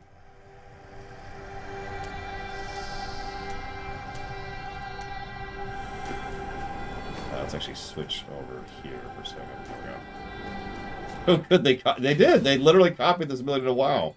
Although, as I've mentioned several times, WoW and D3 share a lot of things. Including this ability. Behold the glory!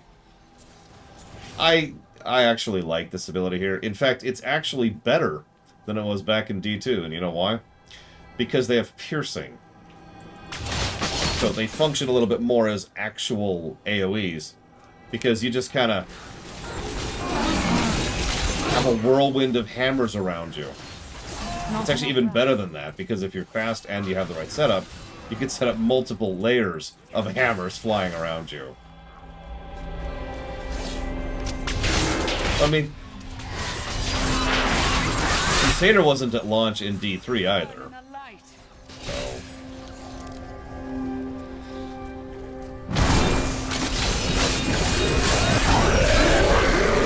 The only downside about the hammers while leveling is it takes a lot of wrath to keep up.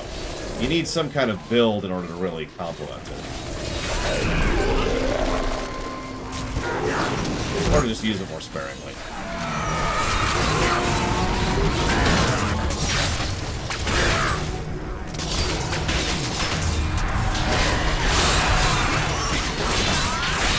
Oh, excuse me.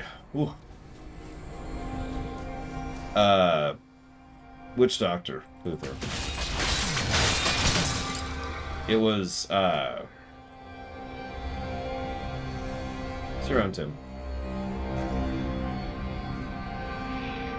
No, that's right, yeah, that's right. Because we had, hang on, that didn't sound right. It was... Your suffering is over, Angel. So now I'm questioning myself. See, if this was a capital L lore run, I would have already looked this up. I could just check my notes and be like, aha.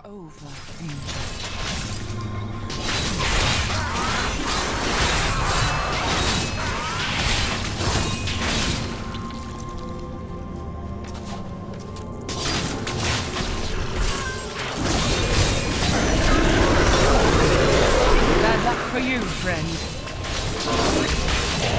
Love it.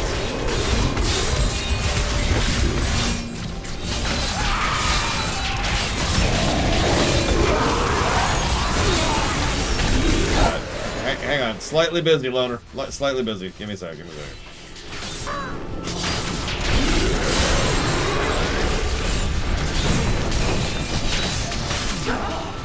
Interesting. We didn't get Leoric's crown again.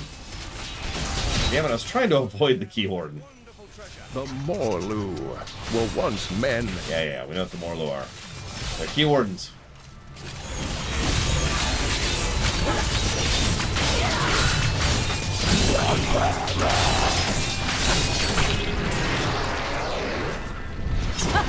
Yes! I think you remember the Demon Hunters being DLC because they weren't in the beta.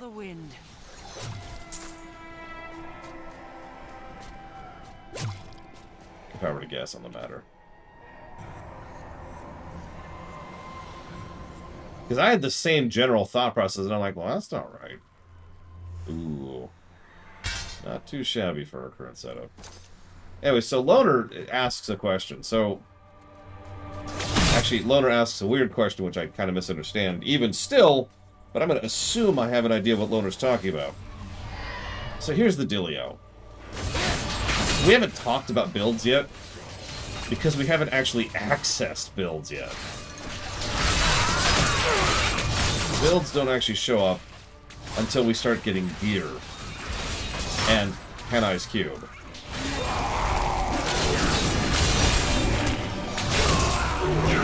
That might be it too as well. Either way, this... Oh, hang on. Yeah, let me kill some demons really quick. Just really quick, in a second. Go away, demons. We don't like your kind around here. Oh my god, there's a boss back. Hang on.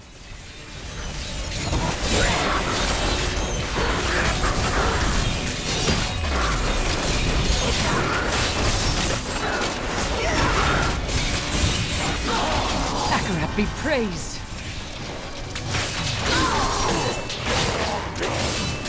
Hang on, hang on, hang on. We're on pause until I can open the goddamn menu. Are we good?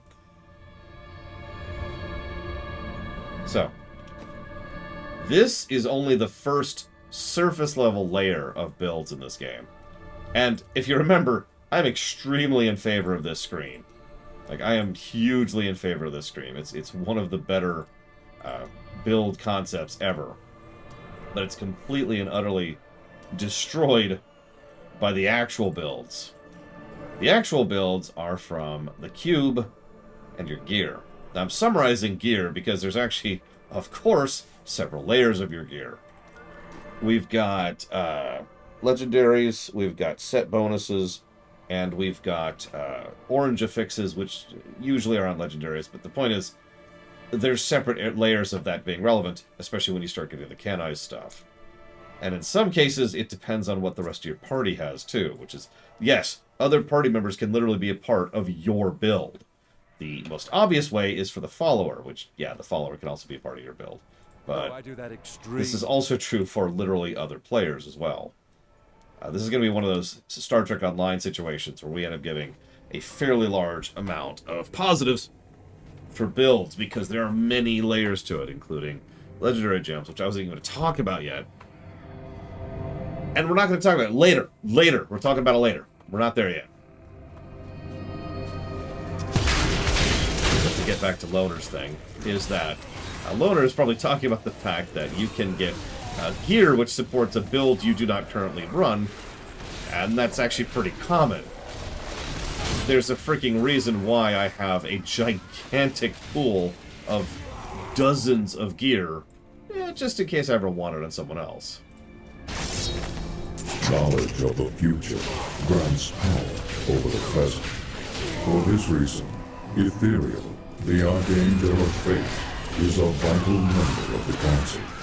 He alone possesses the ability to decipher the threads of destiny woven in the celestial scroll of fate. His boundless sight grants him a perspective others cannot fully comprehend.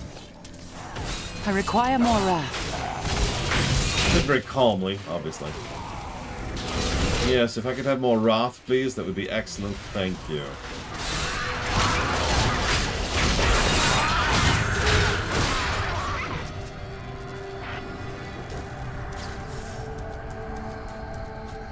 Oh, excuse me.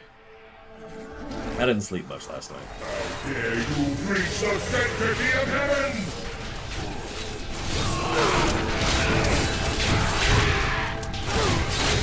Anyways, I get your point, Loner. I don't think it's a bad thing personally, so if you're expecting me to give that a negative, no.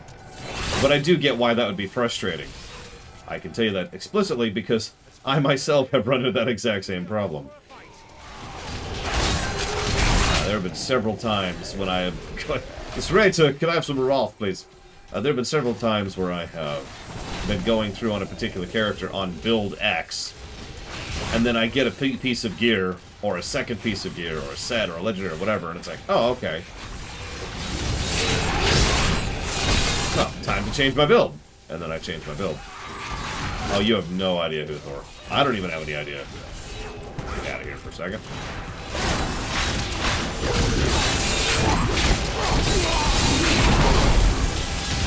Oh, I agree, Culver.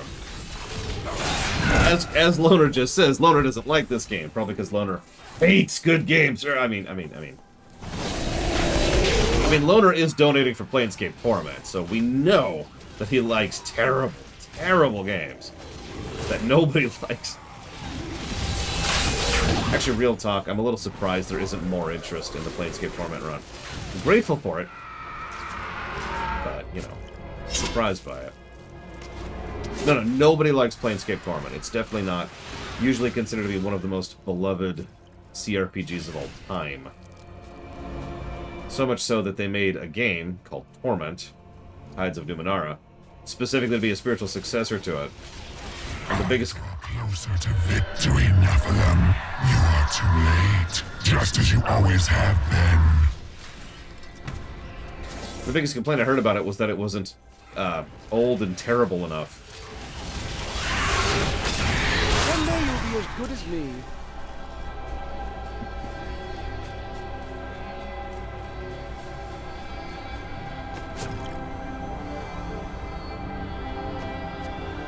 Ah, good.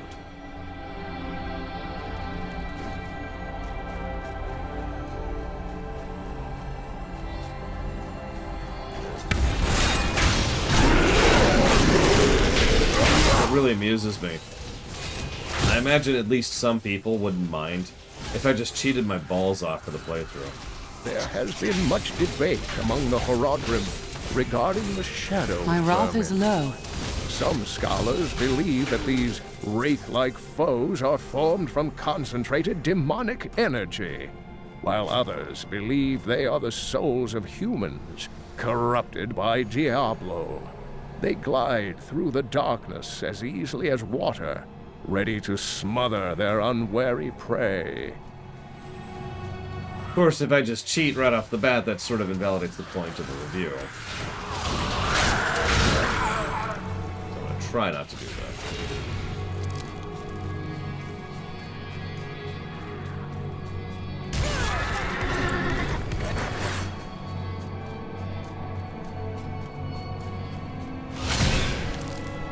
If only Lady Ariel could see how many demons I've slain for her.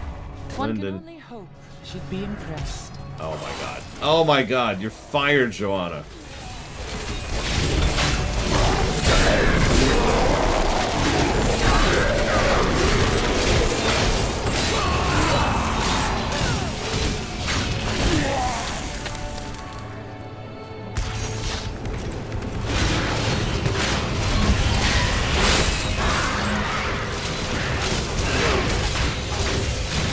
having a crush on Lunera, yeah, no, that makes sense.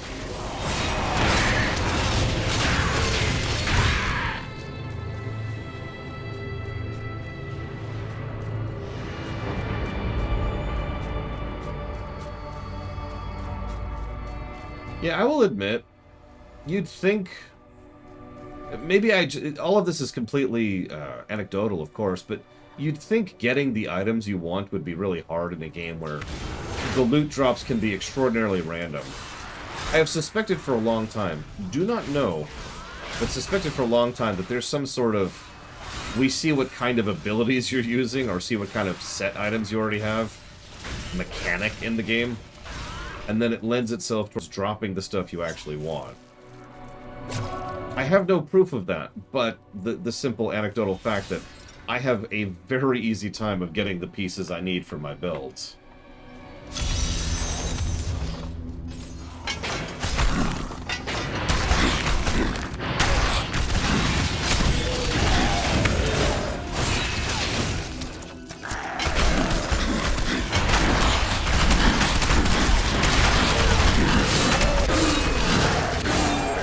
I mean, I know it pays attention to the fact that I'm a Crusader. I know that.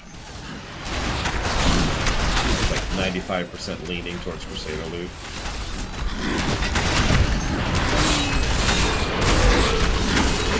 Like I said, it's purely anecdotal, Inamisha, so don't take that as read. Take that with a grain of salt and all. But I have never had trouble getting the loot I need in order to make the builds I need. Not enough wrath. Now, getting the good versions of that loot.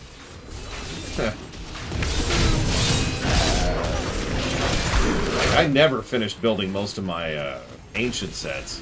I don't think I've ever even gotten a primal.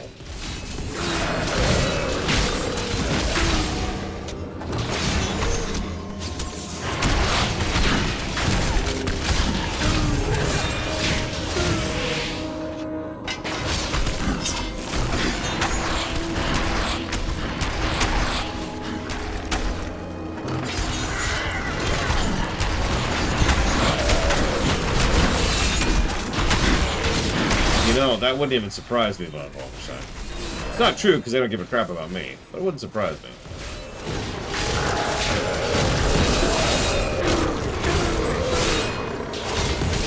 I enjoy grifts quite a bit, actually, but I can only do a few at a time before I'm effectively bored of them, and I move on and do something else.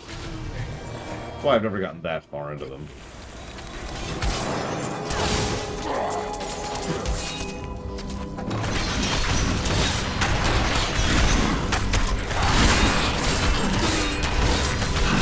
I wouldn't say endgame is boring so much as it's simple. My wrath is low. I actually enjoy endgame quite a lot, but only in bite-sized pieces.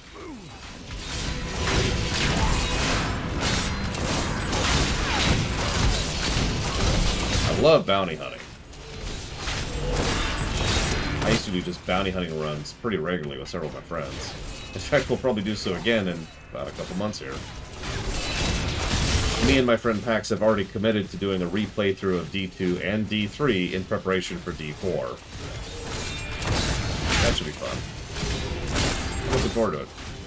Patience.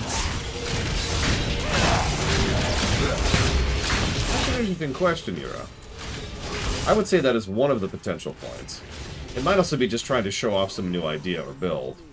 Or maybe you're just trying to top the leaderboard. Or maybe you're challenging your own times. Every time you do a rift or a grift, or excuse me, just a grift, it'll tell you, here's your new record. Here's your new record versus your old record. It's the golf thing, right? It'll tell you and help you keep track of how well you're doing, which can form part of the motivation to do better. Thank God for that, Von Falkenstein. Not that I think that's going to stick, but, you know. You almost make theft unnecessary.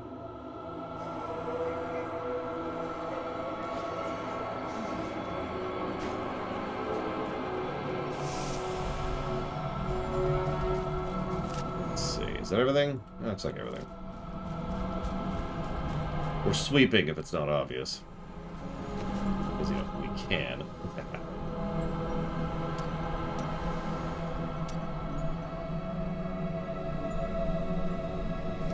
The only thing I don't like about the laws is you only have one up at a time.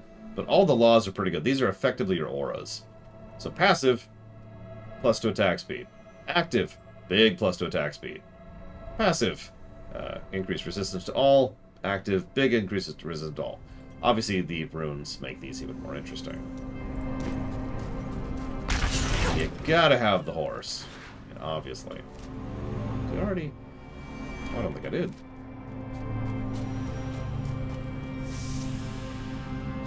I did not. Not ready yet. Sorry.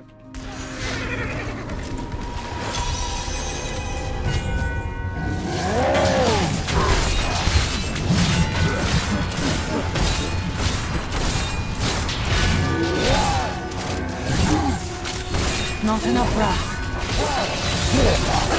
The colossal.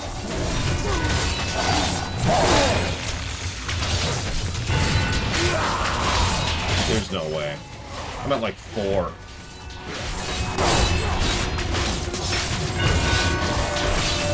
But yeah, I actually gave this concept its own positive. I love the bonus loot idea. It's not like you're penalized for not doing it. You just get 1 chest instead of 2.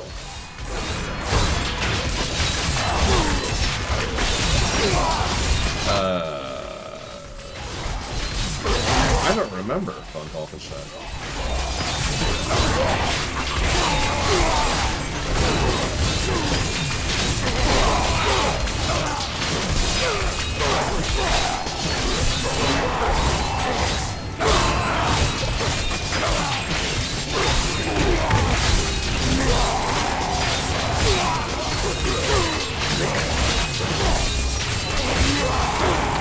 Man, only so many of them can reach me at a time here.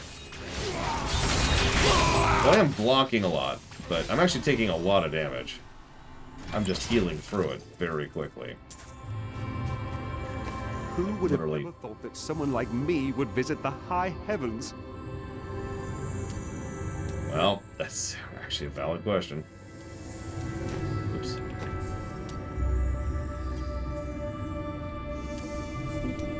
That could be a fun one.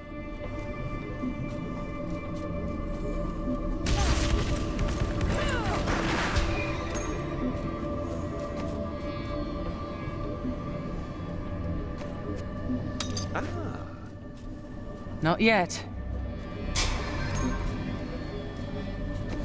I need to go back.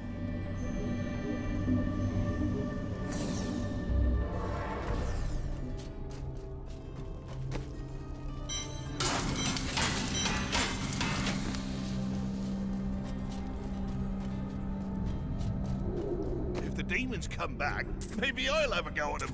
I haven't felt this great in a long time. You're welcome.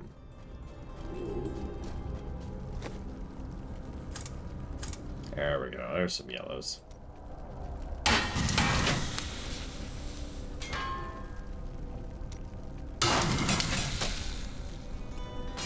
It's fine. It's fine, Raskor. It's like a drug. He's mainlining crack cocaine, okay? That's what this is. And there's nothing wrong with that. Everybody just gets a little curious sometimes. We just need a little pick-me-up. Oh, God. I just need a pick-me-up, please. Sorry. I'll take that off your hands. Suits me. I'll take that.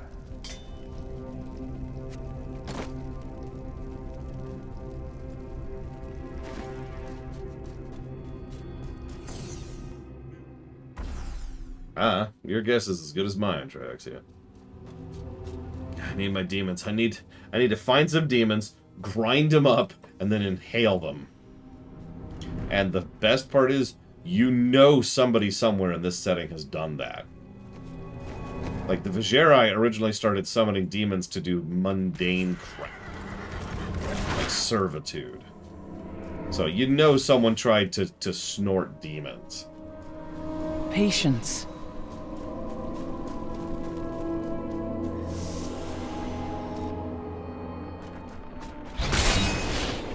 It is through the Archangel Ariel that the power of hope flows into the fabric of creation.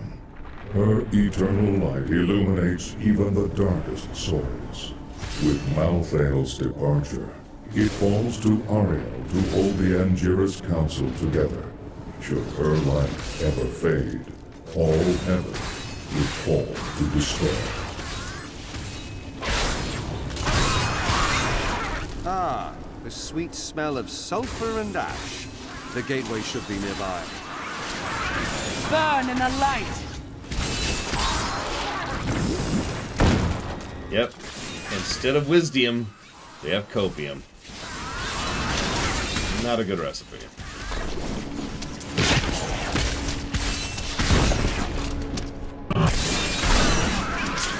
Not yet.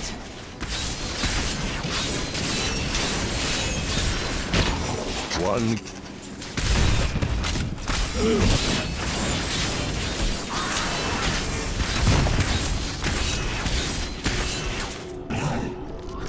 One. You approach the Oculus with the aim to destroy it. You will not succeed. Wait, you mean like the other one I just did? One you.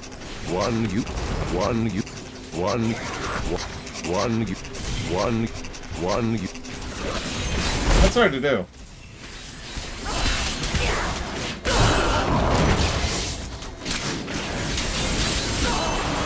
Yes, happy birthday to StarCraft. Another setting I love.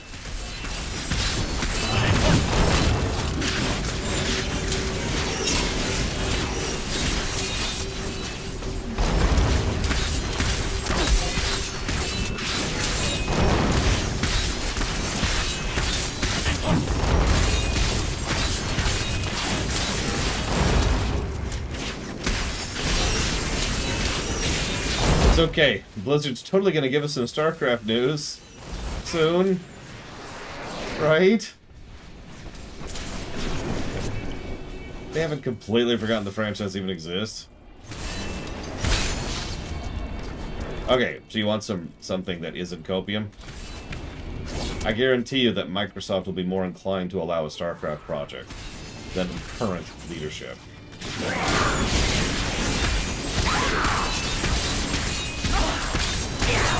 Like, that's a real possibility. Not hopium, not copium. That might happen. If Active Blizzard remains Active Blizzard, there is no hope there. We have given in to the Angel of Despair.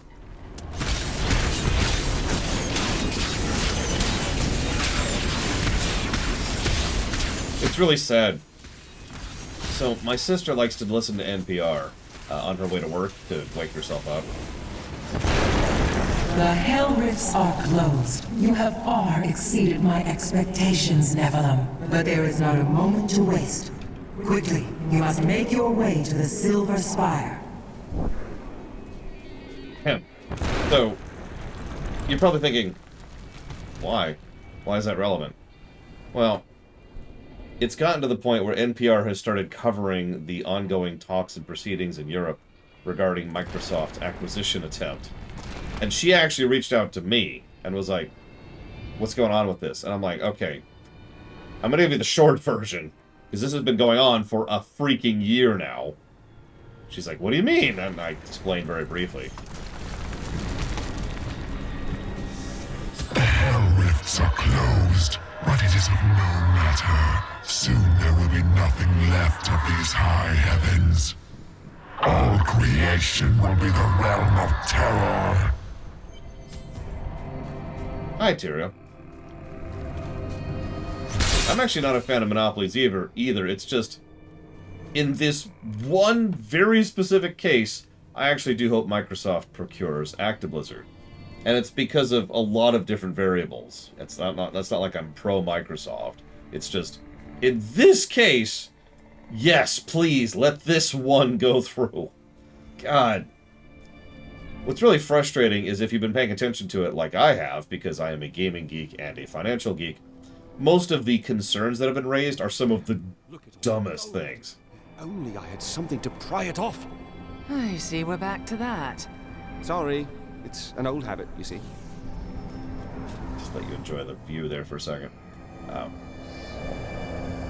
Like, there are legitimately bad reasons for Microsoft to procure Actiblizzard, and none of them have been brought up. It's like, what? It's like, I'm trying to think of an example here. It's like, imagine for a moment that I'm trying to muscle Mr. Red out of the pie-making industry. And I'm like, and I'm going to buy up Papa Neeks's pie game thing, and then we're going to be like, wah, we're going to crush Mr. Red. And someone's like, wait, you can't do that. And I'm like, why not? And they're like, because you didn't tie your shoelaces last Tuesday. And it's like, but what? Yes, and that proves that you're up to no good. And I'm like, but that...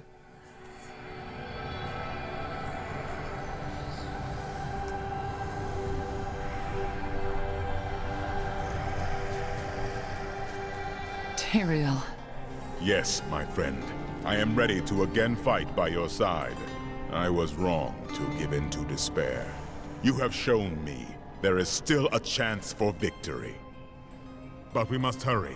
Even now, Diablo makes his way to the Silver Spire. I finally understand. Your kind faces death and darkness every day, yet still you find the courage to move forward. It is an honor to be one of you. Oh, you still have much to discover, my friend. Like donuts! Come on. Come on. Game. Not bad as you look. There you go. Looks like trouble up ahead. You'd better be ready for it. Oh, I know, Kira White knows. For those of you not aware, Sony has been raising complaints. What am I in combo with? About this acquisition, which is hysterical because Sony is a larger company even if the acquisition went through. It's kind of like Walmart complaining because, you know, the local mom and pop shop was like, we want to get bigger, and Microsoft's like, Walmart's like, you can't get bigger. You're going to be too big if you do that.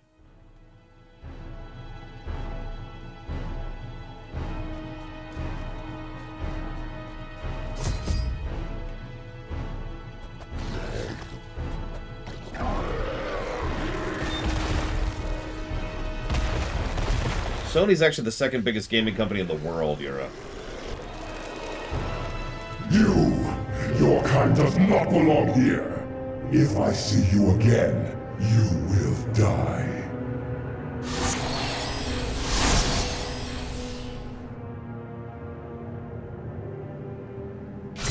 Pay him no mind.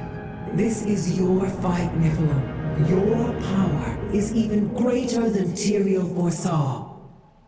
One can only hope. But now, we must stop Diablo before he reaches the crystal arch above us. No, the biggest gaming company in the world is Tencent. Which is exactly as unpleasant as that sounds.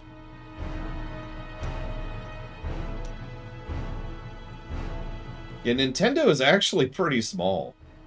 It's kind of funny, really. Like, when you compare Nintendo to the big boys, Nintendo's, like, down here. Now, they have a tremendous footprint. Nintendo moves and the entire industry adjusts to Nintendo. They have more than enough funding and backing to do whatever the hell they want to, which they've done for decades at this point. And they also like to just kind of go in whatever directions they feel like, for good and for bad. Yeah, exactly. They punch way above their weight class. But in terms of what this actually means, in terms of the way these people care about, which is financial figures and overall investment ratings, Nintendo is relatively small. And Tencent is just, God, it's huge. The battle approaches. What says the Scroll of Fate? Doom and darkness. These heavens ruined.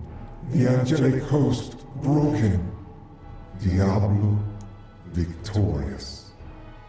So the scroll is wrong. As I have said, Nephilim, your destiny is unwritten. You alone may change these dark times.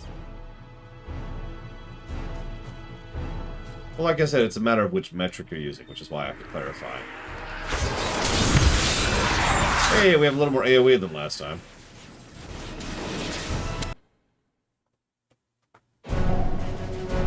Diablo means to corrupt the crystal arch atop the silver spire. If he succeeds, the high heavens will be lost forever. Tyrael and I go to face the Lord of Terror himself. Dun dun dun. As they say.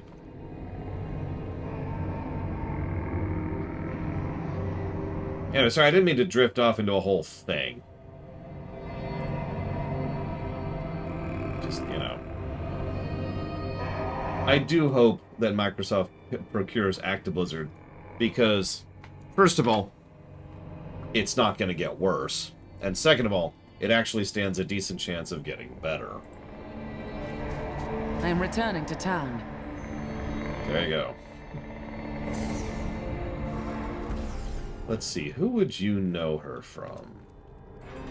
She does play Tyrant Velhari, Daedalus Moonfang. She plays Egwin. She played Cetrion. Mornia. Yeah, she is obviously a Blizzard actress, but none of the bigger names. But I think you might recognize her if I say something slightly different, Mr. Red. So, Mr. Red, I want you to listen to Joanna's voice actress for just a second, right? Just listen to how she talks here.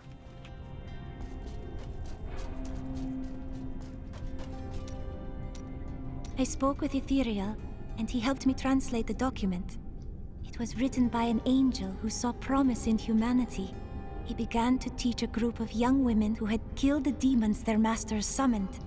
You and your sisters? None other. The prophet I have followed for so many years. He was an angel. That is why Tyrael seemed familiar to you. Yes, but I do not know whether the prophet was the dying angel I met or not. The writings say that he worked in absolute secrecy. Ethereal knew nothing of them. Then you must find a new path through the world without him. You are right.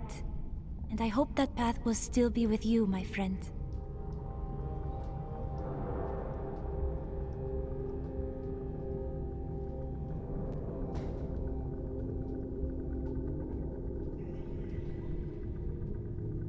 God damn it. So, did you hear a good shot of her talking, right, Mr. Red?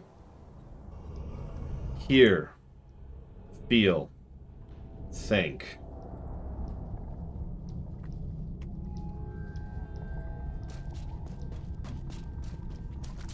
One last fight for our hero. Yeah. Then we can go home. That's her.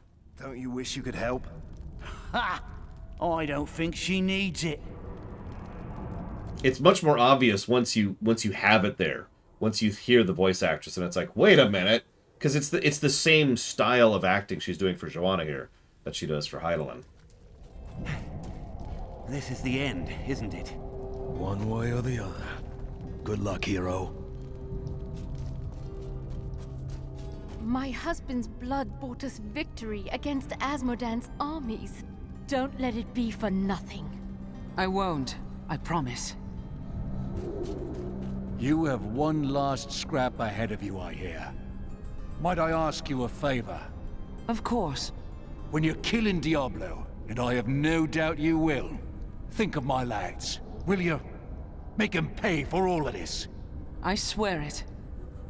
I admit, the idea of killing the Lord of Hell and stopping an eternal conflict because of a couple of no-name nobodies in one keep actually appeals to me tremendously. Like, just picture Diablo's like, why?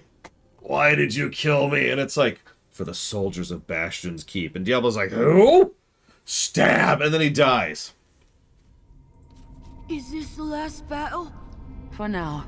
Once Diablo is dead, you will be safe. I don't want to be safe.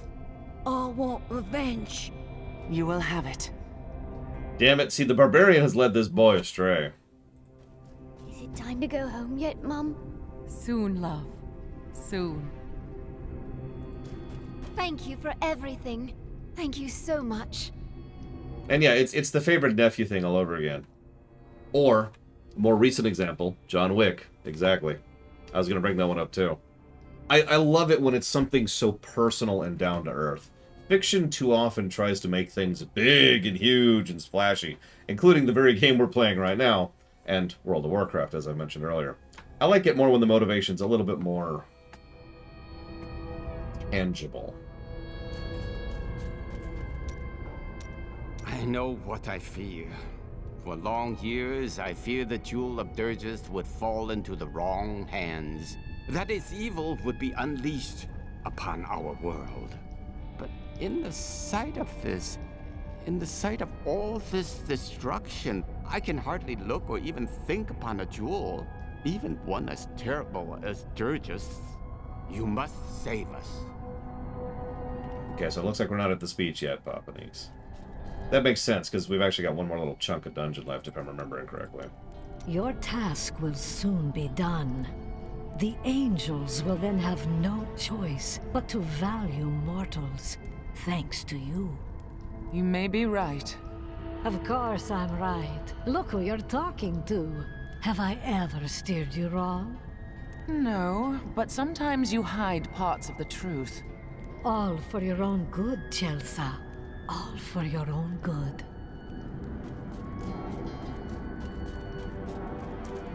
I don't know. I like the laid in stone look personally. Or maybe it's a toggle. I don't know. How many of you even noticed that there's actually a latency indicator right there too? While we're on the subject. Chill. Yeah, okay. Hey, Lunarith, you missed you. I think we're mostly past Ariel's scenes now, but...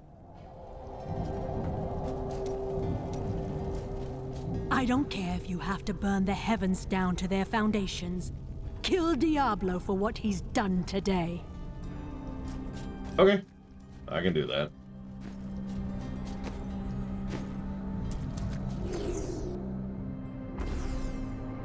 This is concerning. So, you remember how we mentioned how it would be nice if Act 3 had a more gradual transition into corruption?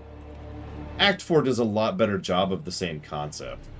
Because we do this gradual transition from the heavens, which are partially corrupted, to the heavens, which are substantially corrupted, to the heavens, which look like this. And literally pieces of the heavens are just falling apart. To see it again like this, any joy I might have had is replaced with sorrow. What? We must make it to the summit. How does it feel, knowing you helped me become the prime evil? For all your mighty deeds, all you really accomplished was unleashing me upon the world. Some savior you are, Nephilim. Leah, please. Oh my god, it was a trick. And I'm a Dragoon as a Crusader, too. Did I mention I could do that?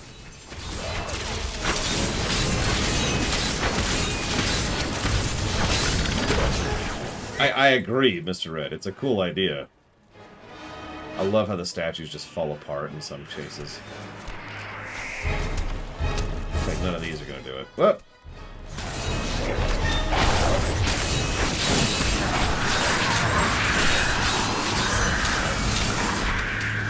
Damn.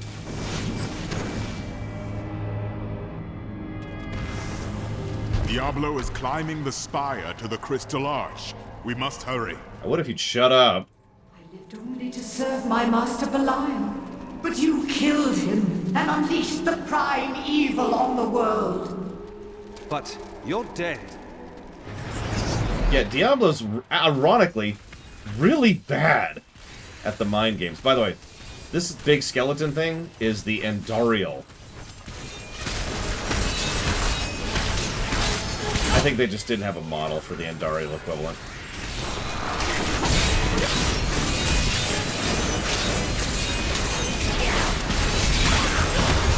I actually like the Nemesis concept, although, of course, not a part of the review.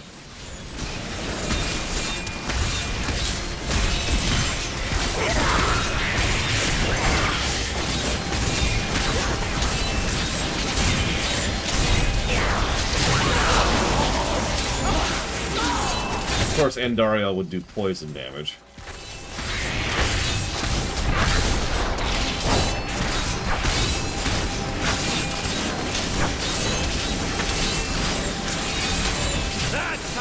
fight in Kingsport!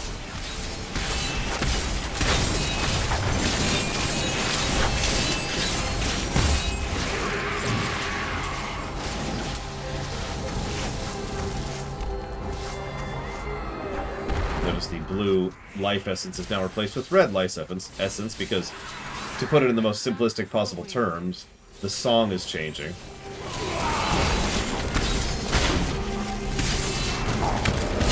Maybe, I mean... I don't know. Maybe it's because wisdom's gone. Ah. Explains so much. The Mallet Lords are brutal overseers, second only to the 7 evils themselves. The Mallet demons rule the seething outer reaches of the hells that surround the central realms, and have long refused to join any of the lesser evils' armies. Surely the destruction would be unthinkable if such a thing ever came to pass.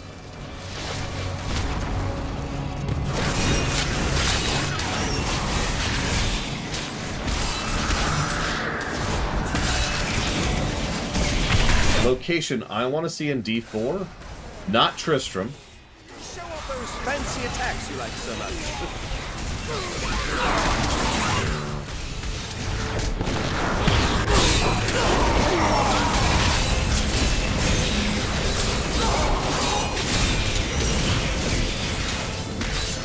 I'm sick of Tristram. We've had 3 Tristrams. We're done! No Tristram. Honestly, I wouldn't mind seeing more of Conduras. We haven't seen a lot of it yet. And Westmarch. Granted, I know we see Westmarch in Act 5 of this very game, but it's our first insight into that, and it's kind of awesome.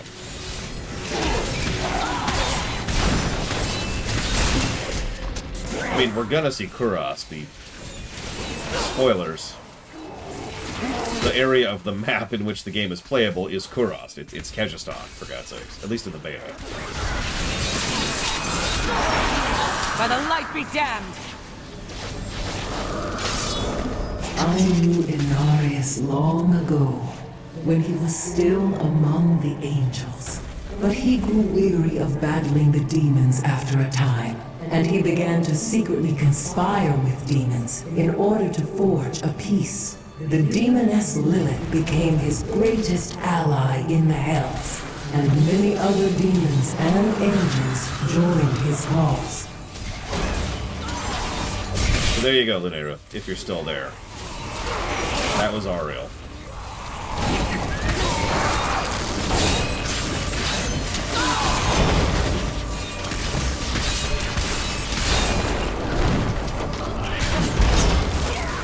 I know. Not as good. I remember angels striding through these halls in all their majesty.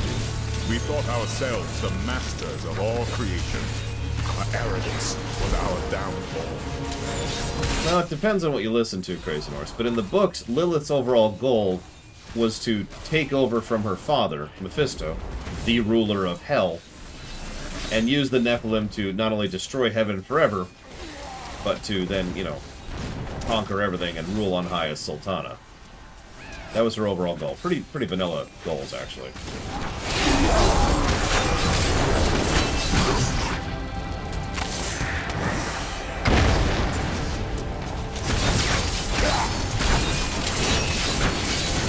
I'd rather you not, Luneru. Let's leave that for tomorrow, shall we? I've been avoiding spoilers myself, other than a couple of very small hints. Like the fact that Ariel is a major character in the rewrite. And that's all I'm going to say about that.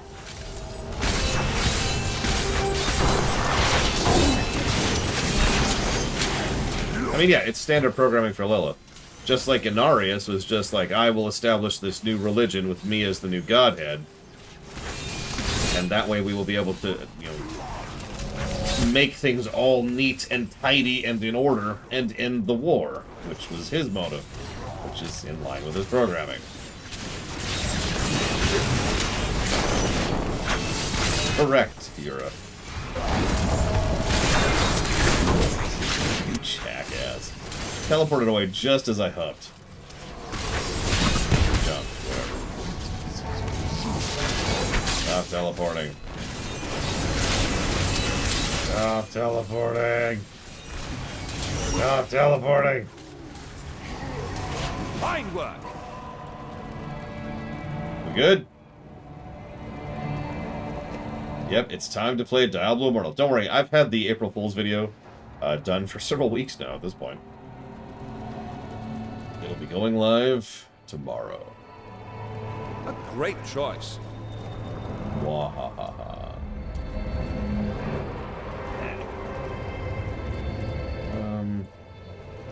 Oops, didn't do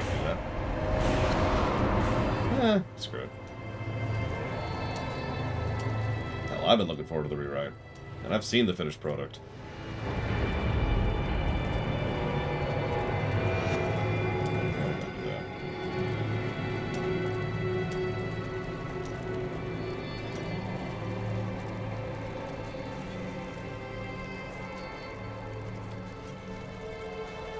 I mean, you are in it, Gigapudding, so that makes sense.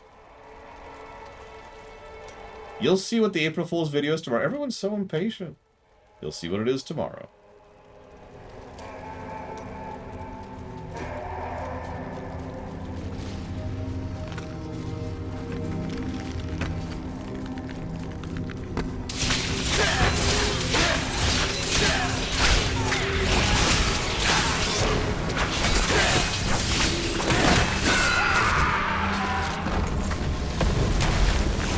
Effectively your second acting gig, you did a pretty good job, Gigapudding.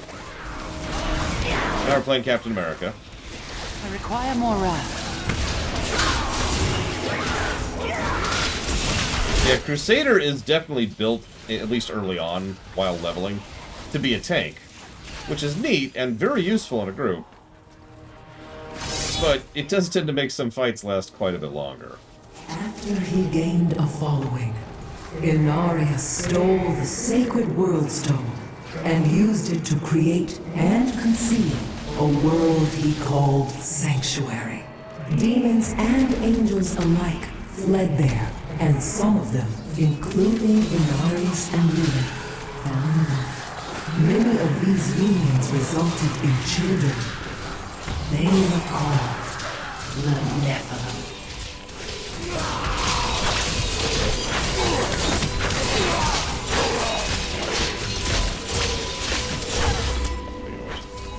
So when should you come online tomorrow? So at Mountains of heaven flowed with the energy of the Crystal Arch.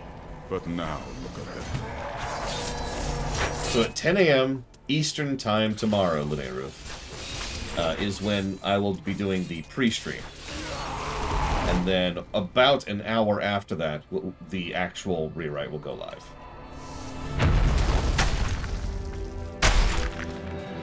So... There is something different here. Different in a good way or a bad one? I actually like Act 4 quite a bit if it's not obvious.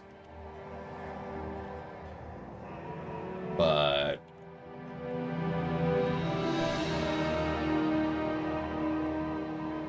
this is one of those weird things. Because it's probably one of only 2 stumbling blocks in all of D3. Or, excuse me, in all of Act 4. One's later, and one's right now, and they seemingly only included this guy as a nod to D2. Nocteria, your own lieutenant.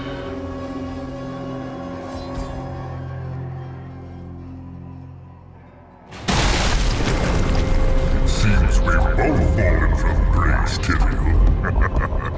Come, embrace your former lieutenant. Remember him? This fight can suck on some difficulties. In fact, this is probably going to take us a minute.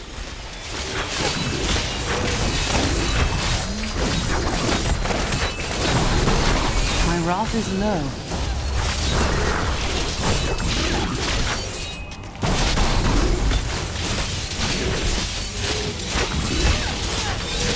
Yeah, notice his health.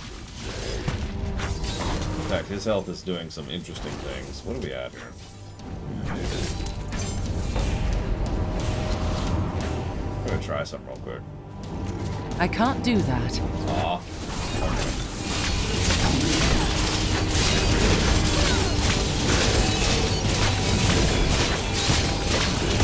Yeah, he's back into his demonic body. Somehow. Even though we released him from that. And he's here. Apparently working for the D-Man.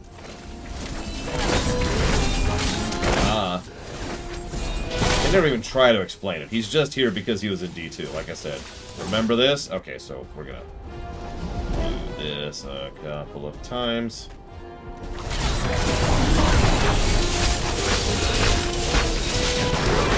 The cold hand of death reaches out for you, hero.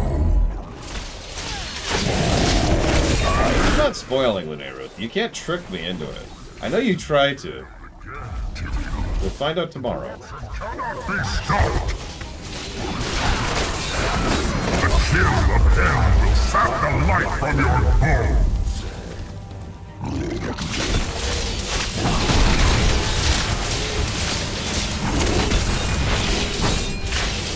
Yeah, our DPS output is pretty low right now, all things considered.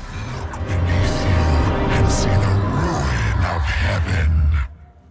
Nah, I'm good. The angel Azmodan was once Tyrion's lieutenant, but he was captured by the enemy after an ill-advised assault upon the airfield. Azmodan surrendered to demonic corruption and revealed the secrets of the Soul Stones to the Prime Eagles. Tyrion claimed that Azmodan was slain years ago, but his replacement has never emerged from the Crystal Arch. God damn it. I wanted to try to make sure you could hear that under the music, because that's actually a surprisingly important bit of lore. They have referenced a few times, but never actually gone into in full detail. So when angels and demons both die, a new them emerges, either from the Crystal Arch, the spine, or from the corpse of Tothomet, right? And that's how they just kind of keep regenerating. That's why the war's been going on forever, because you can't permanently kill anything, right?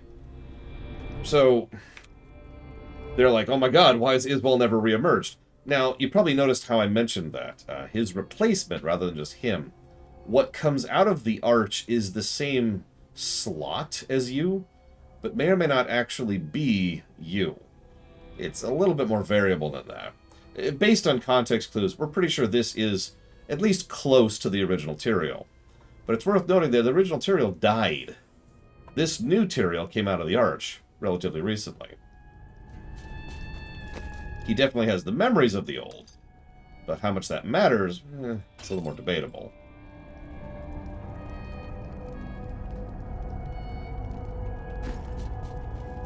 Alright, so one moment. I was gonna do this anyways here. Can I have a better freaking weapon, please? What do we got? 17, 20, 21, 21. Looks like 21 is what I'm going to get.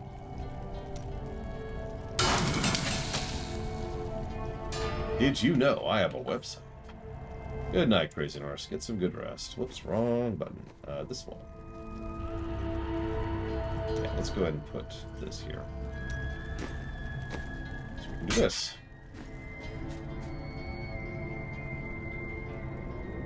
Well, again, the specific rules vary based on the individual circumstance, give me pudding. The truthful answer is we're not sure exactly what's different with this particular Tyrael. And knowing Blizzard, they probably don't know either, because they probably didn't think about it.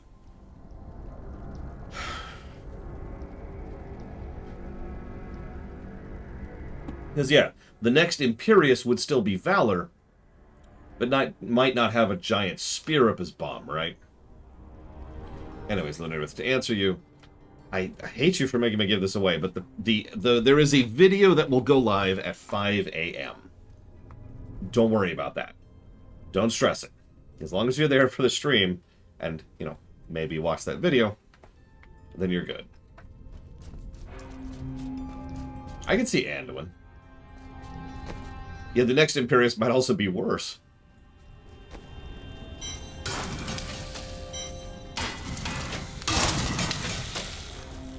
You don't have to wake up at 5 to watch it. It's going live at 5, because all the Ruminations go live at 5. Obviously. Okay, looks like there's nothing new there. Just double checking.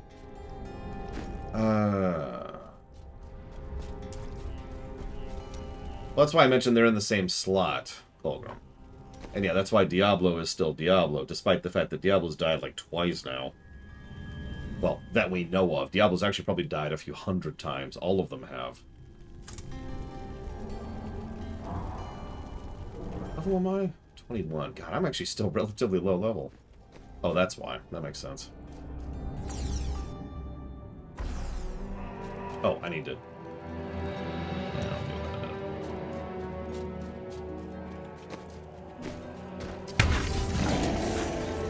You will not miss anything if you're there for the stream, and also watch the video in your own time.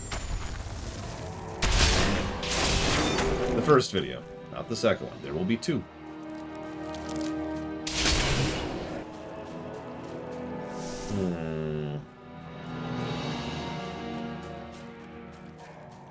Look at the destruction Diablo has wrought. If we do not stop him, this is the future of all creation. I mean, tomorrow's literally going to have 2 videos in a stream, so yeah, no. It's a thing.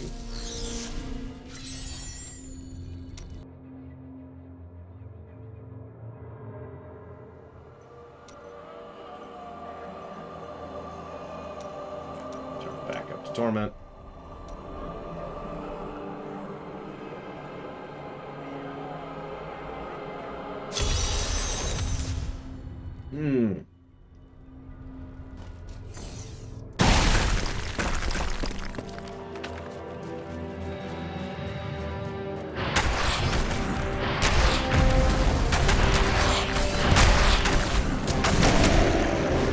Notice even the color tint changes bit by bit over time, but that light blue contrast continues to be there to help keep it visually interesting.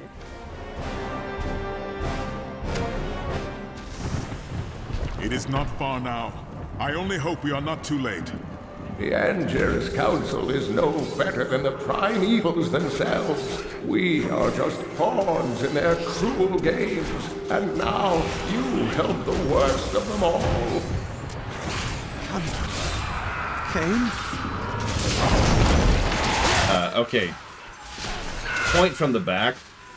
Calling Diablo the worst of them all is kind of indicative of who's exactly saying that. You've stopped... You have assisted the greatest, the sexiest, and the smartest of the various demon lords, who has the biggest dick by a wide margin. This is Mephisto, consequently. Such as it is.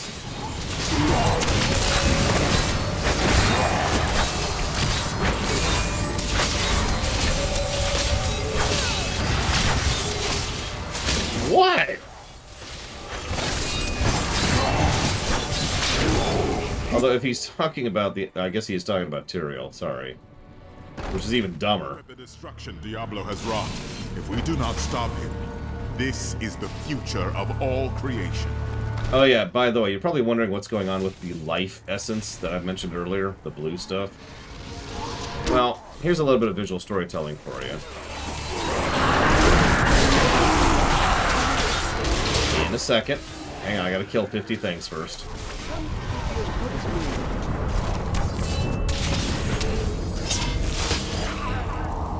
Watch what happens when the life force of the angels goes away.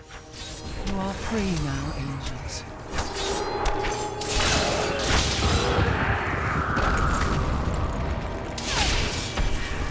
See? It's more or less literally the stuff the angels are built of.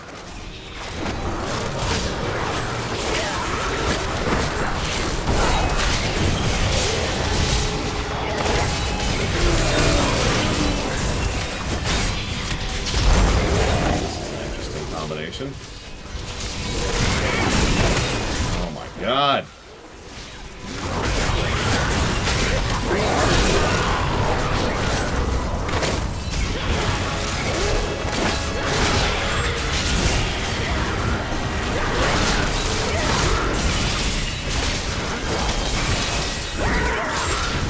I think it's actually at the next plot update, because the dialogue hasn't updated yet, and I checked twice.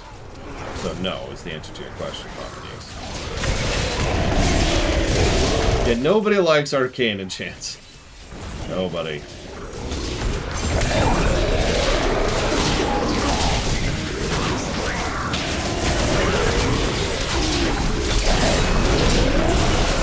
mention that some of the trash mobs in this area just have the meteor ability?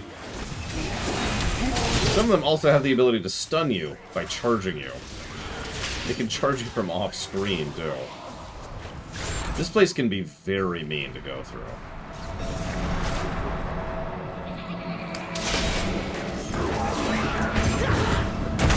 And then there's the Mallet Lords who they just hit like a truck. That's pretty much all they do.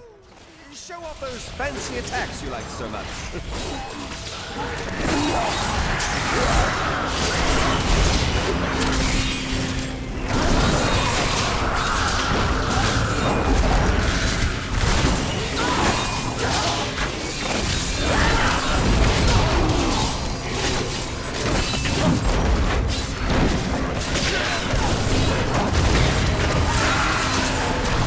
Do I think D3 will be as good gameplay-wise? Excuse me. Require more wrath. Do I think D4 will be as good gameplay-wise as D3? No. D4 might be a good game. D4 might have a good story, and D4 might be overall enjoyable, but the odds of D4 being as good as D3 are pretty low in the gameplay department.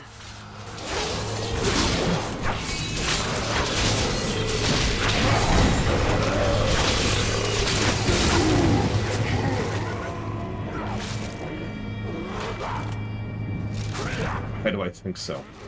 I don't know how to answer that question.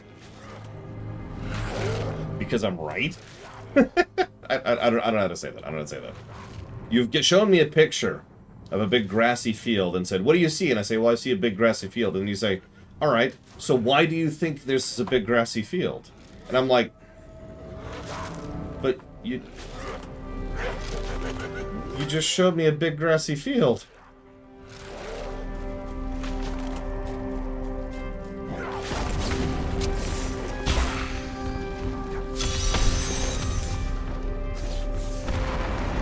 Though I forsook my home, to see it again like this, any joy I might have had is replaced with sorrow. By the way, notice at this point the floor is almost nothing. Is almost nothing but the creep. There's almost no original floor left at this point. So no, I don't just have a feeling about it. Everything I've seen and analyzed about Blizzard as a company, and development, and gaming in general, and from the closed beta, and from the open beta, all seems to indicate that it'll probably be a decent game, but it's going to be no D3. I look forward to being proven wrong.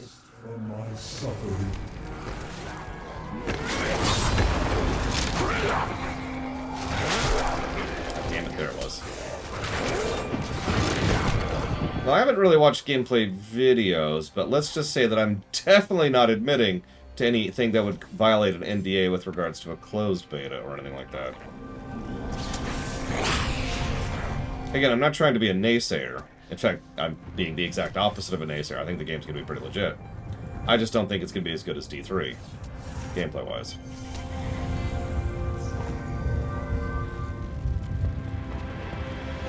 Boss battle time.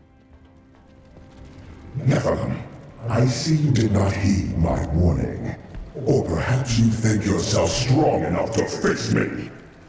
Perhaps I do. Imperius, stop this madness. Diablo is the enemy here, not the Nephilim. Ariel, I will deal with you soon enough. I will... What is this? No! Diablo has reached the Arch!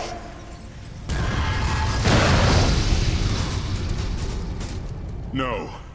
Diablo has begun extinguishing the Crystal Arch.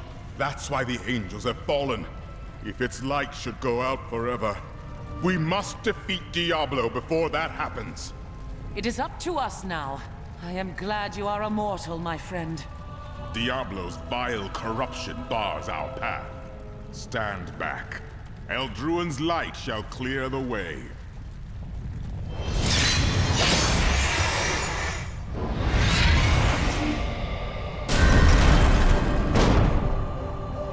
Yeah, no kidding, Ross. How many games are as good as D3 in gameplay? Spoiler, so far we haven't reviewed any. So, what just happened is actually surprisingly interesting and well thought out from a world-building perspective. The light of the arch, aka the thing that is the spine that I keep referring to, it's the source of not just the high heavens, but the angels themselves. But it's also kind of the more It's kind of the source of the metaphysical reality of what angels are. Like Sean, for example. You're a little early. Wait, is there really a video game called Sex with Hitler? Because that would not surprise me.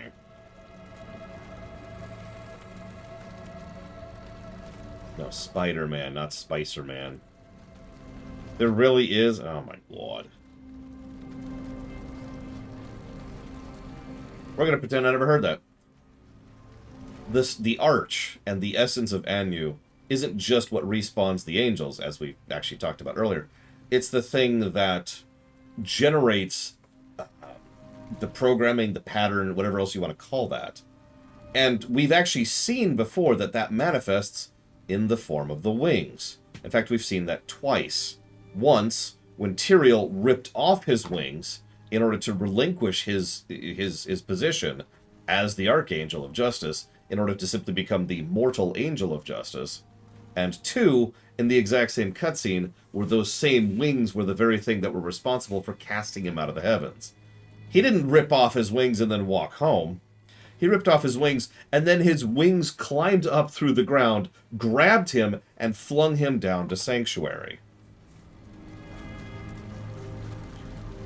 Here, when Diablo starts to actually mess with the spine, which is, of course, Diablo's primary goal, it temporarily extinguishes the light of all of the angels.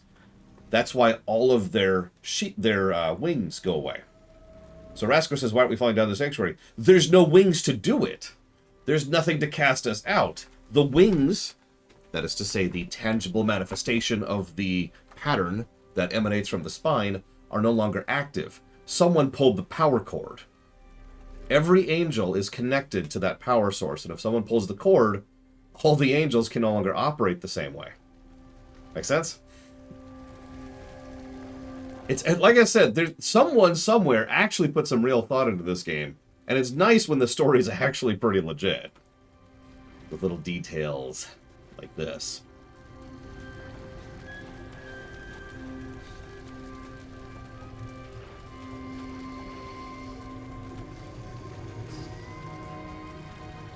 It's down, you know.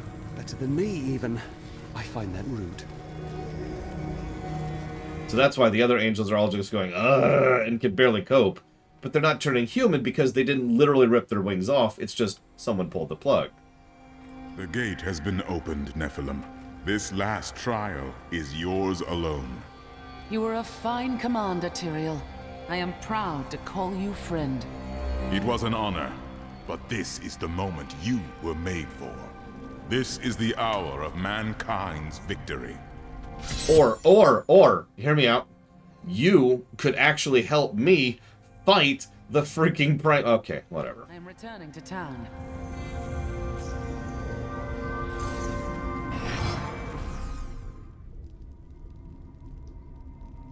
That could be Mr. Red with regards to your prediction. Looks like we have new dialogue, exactly as I was expecting. I'm sorry for what I said before. Hang on. Maybe not. Hang on. I don't care if you have to burn the heavens down to their foundations. Kill Diablo for what he's done today. Don't worry, I will burn the heavens with righteous light. Wait. I spoke with Ethereal, and he helped me translate the document. It was written by an angel who saw promise in humanity. He began to teach a group of young women who had killed the demons their masters summoned. You and your sisters? None other. The prophet I have followed... Okay, sorry, that's not a new one. Are any of these new? Looks like no. One last fight for our hero, and we can go home. Don't you wish you could help? Ha! I don't think she needs it. This is the same dialogue as the last time. I know what I fear. Oh well.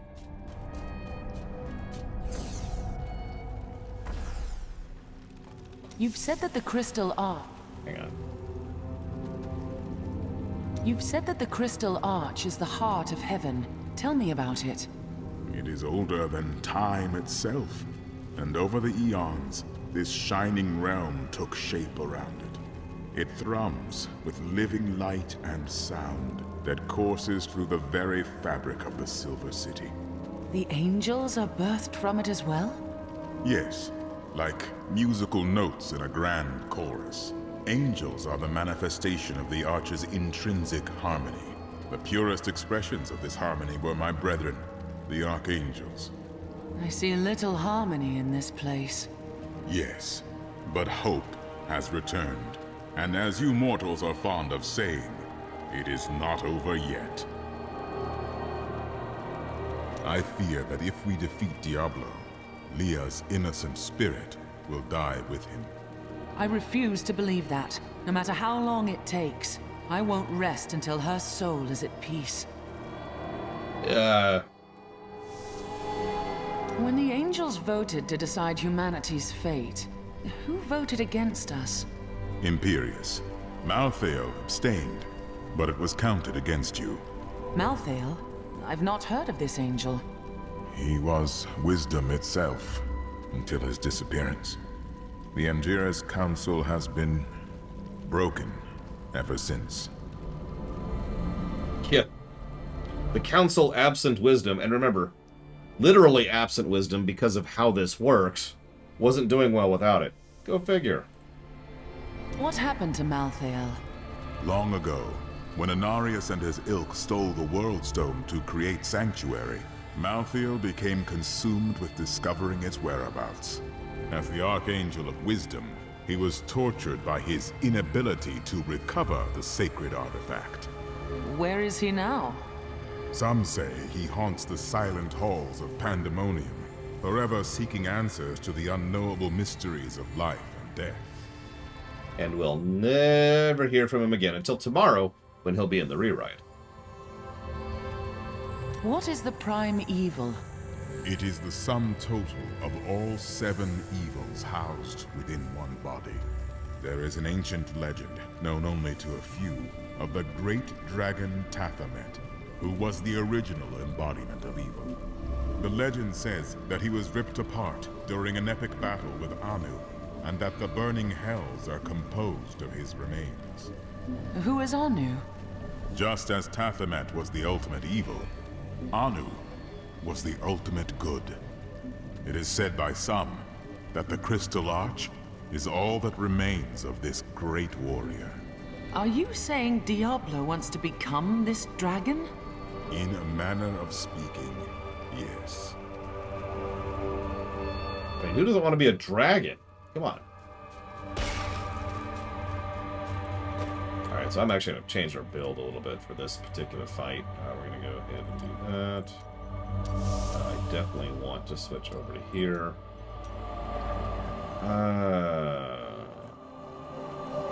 Let's actually leave that on that. No, we cannot. I don't have a lot of abilities at this point. Well, that'll do. Let's do it. Dad, he's got me. You go kill that bastard. Reference, but also we have to fight him without a follower.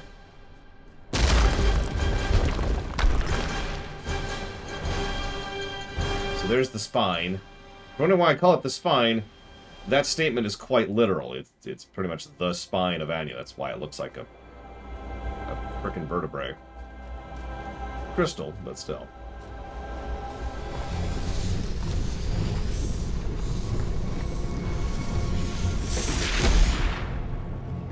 The 7 evils are one within me. I am Legion. And I am Iron Man. I mean, I am all the Jedi. I mean, shoot. I don't want to know how I am.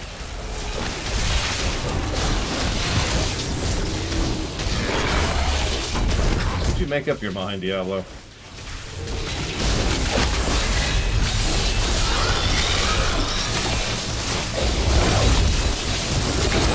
Good question, Reggie. Uncertain. I am all the Nephilim. Some of the same abilities from D2, quite a few others. Generally a better pattern boss. He also has a phase transition. Should hit pretty soon here.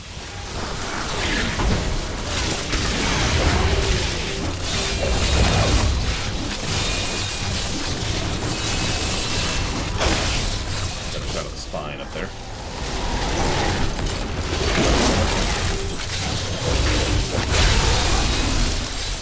Enough! Let us see how you fare in my realm of terror.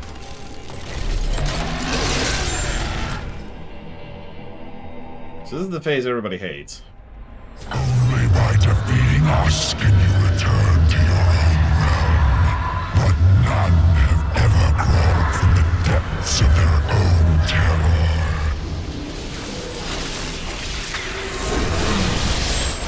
How tastes your fear, Nephilim?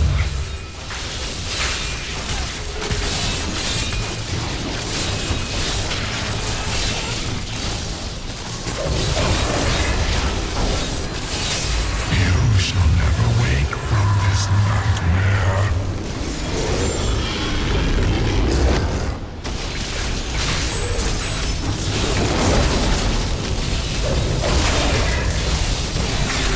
How tastes your fear, Nephilim?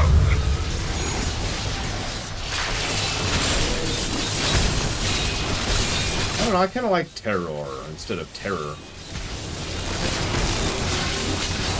Can you feel your death approaching?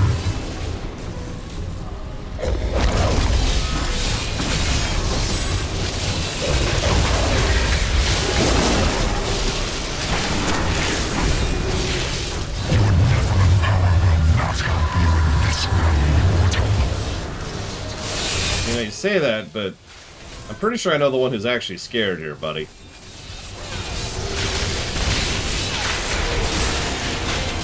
shall never wake from this nightmare. Akarat be praised. I mean, I'm literally leveling off of you, buddy. What achievement did I just get? Hang on. How tastes your fear, Nephilim? Fight and kill 5 clones of yourself on Master or higher. Oh, wow. How did I not have that already?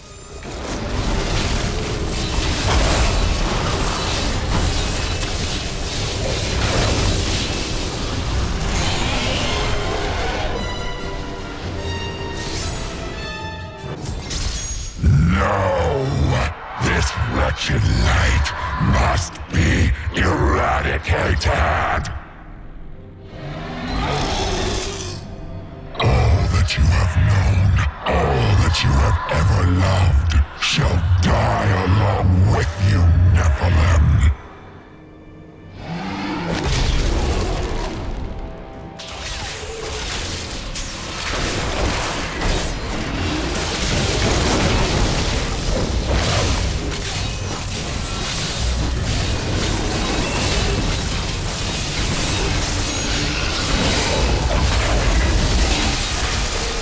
There's red lightning. Looks much cooler this time around. Not as deadly.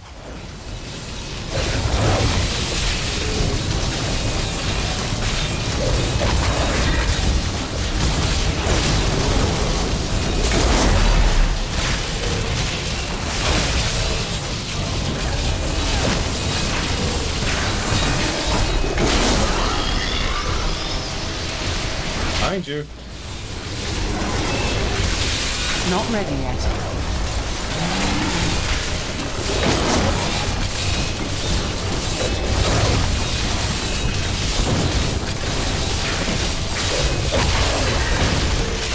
Sorry, I'm just picturing.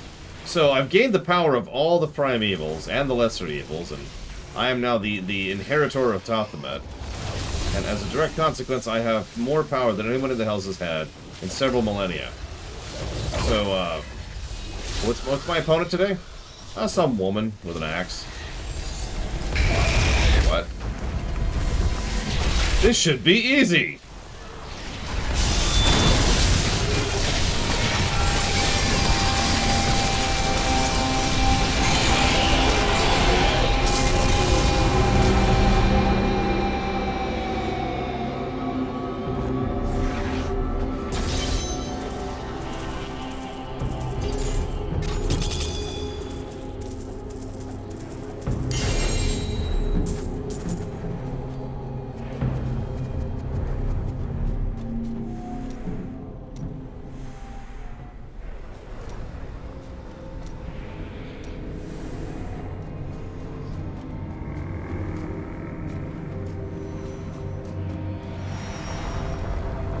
the spine doing there, everyone?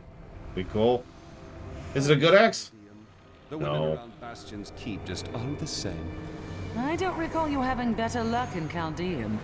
Well, while you were gone, I may have enjoyed the company of a Zakharum priestess. Or 5. Lyndon.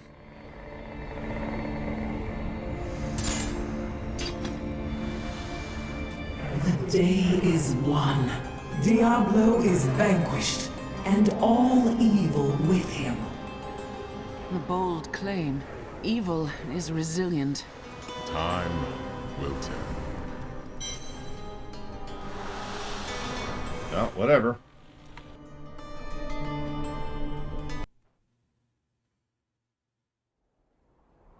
Gonna be drowned in cutscenes for a minute. Might as well watch them. In the end, it was a mortal heart that saved 2 worlds from ruin and cast down the prime evil forever.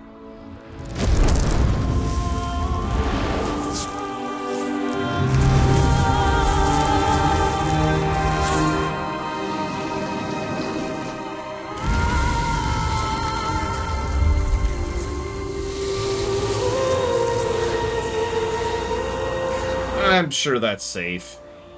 Just let that fall into the pits of the heavens there. A new day breaks for both angels and men. For mankind's greatest champion, the Nephilim, rose to confront the darkness that we, in our pride, would not face.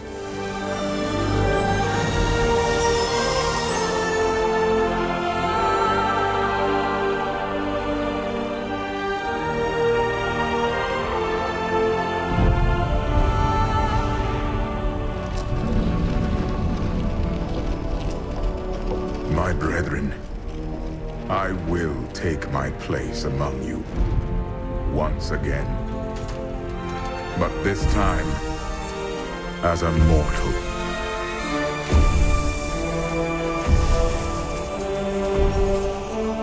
Since justice has been met this day, I will now stand as wisdom. On behalf of those who risked all to save us.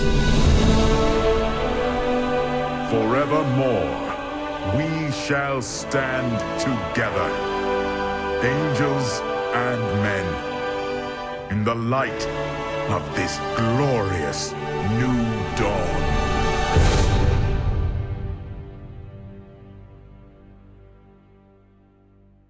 Nice little touch. The light that doesn't bother anyone else actually made him squint. Because, you know, he is mortal. Diablo was defeated. For a time it seemed we would know peace. But it was not to be. For Diablo's essence lingers in the Black Soul Stone. I cannot destroy the stone. Why not? Nor allow its evil to remain within the heavens. And so it must be hidden. Nice shot of Imperius there, by the way. From the angels. I pray that it will be enough.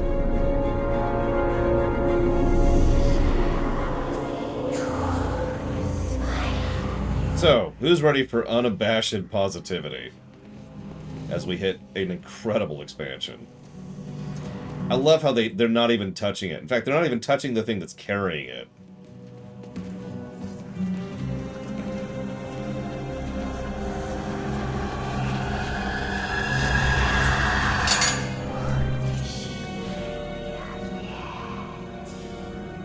You have done well, Horadrim.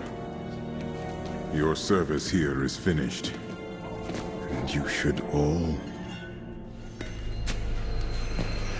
I like how they're on it immediately. Run. You don't listen to him, though. So, can I just say from a purely aesthetic perspective, this is one of the coolest looking characters in all of fiction. I really love how Malthael looks here.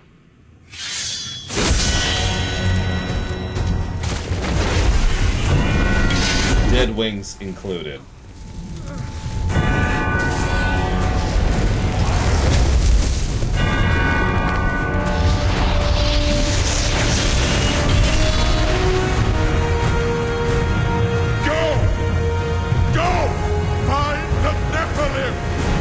We actually see him later in the game, by the way, that guy who ran.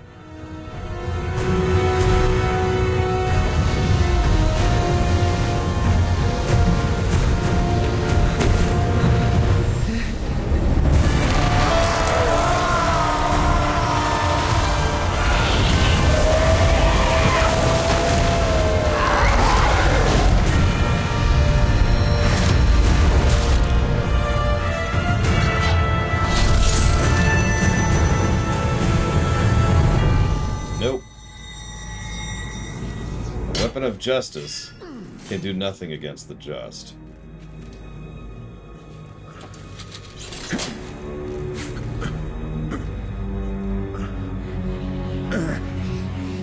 Brother,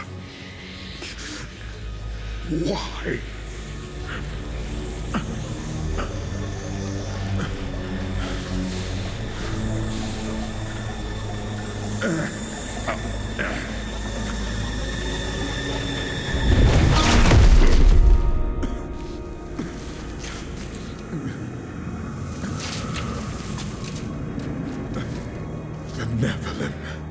Will stop you. No one can stop death.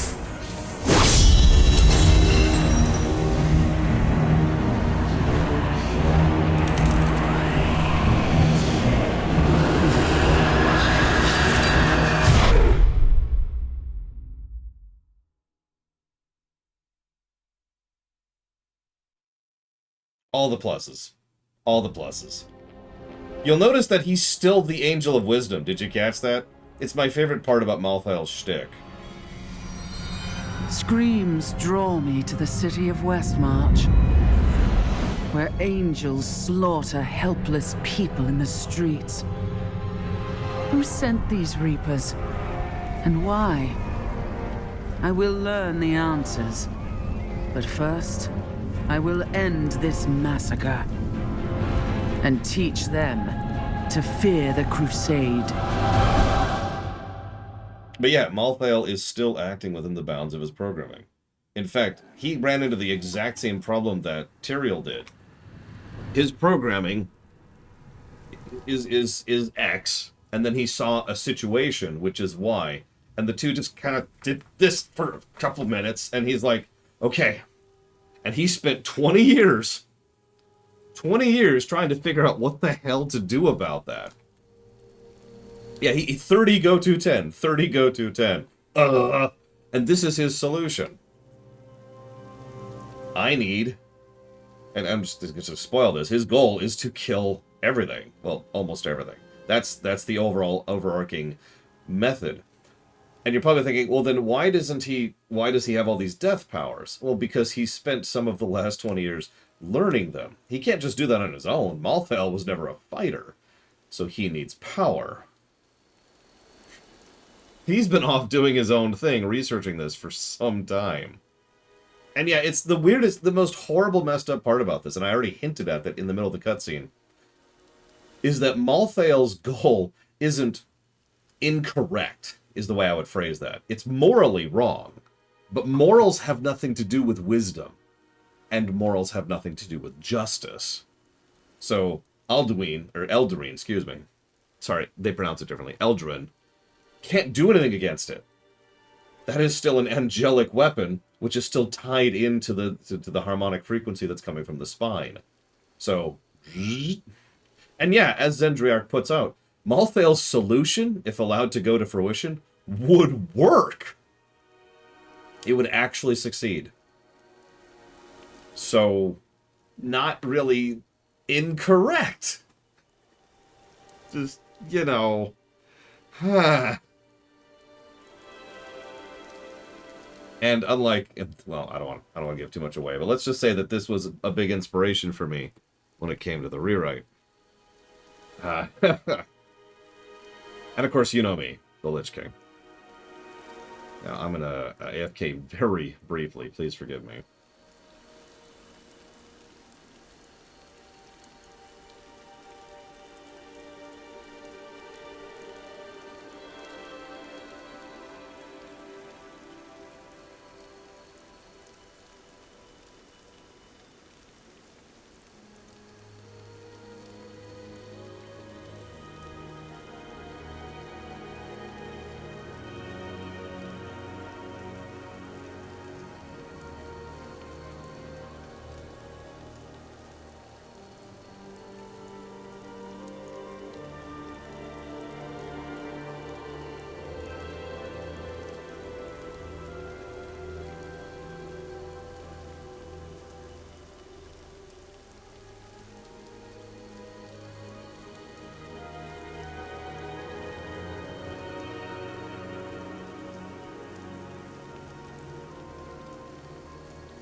I do want to say one thing, if that's okay with y'all. Most people who know me know that I have a bit of a thing. Just a bit. Nothing too flashy.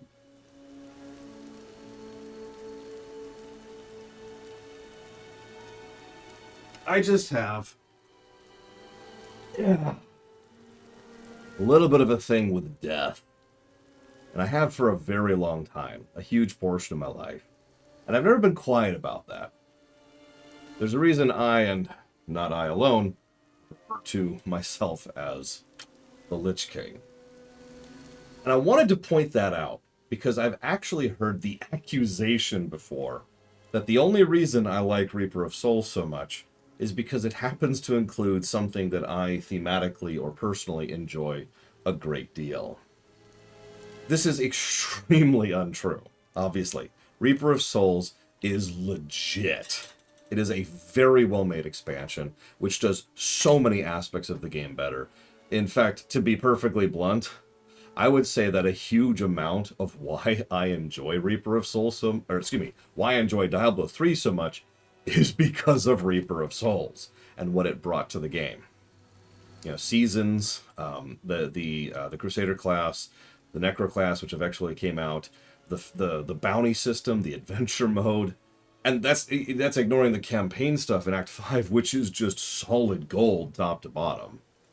So, no. It's not just because of the fact that I have Frostmourne in my hand right now. This is a really good expansion. And I just wanted to get that out of the way because I have already heard that accusation this very week, in fact. Still, I will admit, with absolutely no shame whatsoever, that the theming of this expansion is something that I enjoy tremendously, as I often do. It's the flavor, right? It's the extra little flavor. If you happen to be into something like, say, battle mechs, and then a good game comes out that happens to include battle mechs, you're going to enjoy it more because it's a good game, but also because it has battle mechs in it, right? Like, that's just logic. I guess you can't even see me back there. No, I don't tuck in my shirt. Screw tucking in your shirt. Can I just say, when I take over the world and when y'all start working for me, you don't have to tuck in your shirt. It's cool. I might require you to wear a button down, but you don't have to tuck it in. We're cool.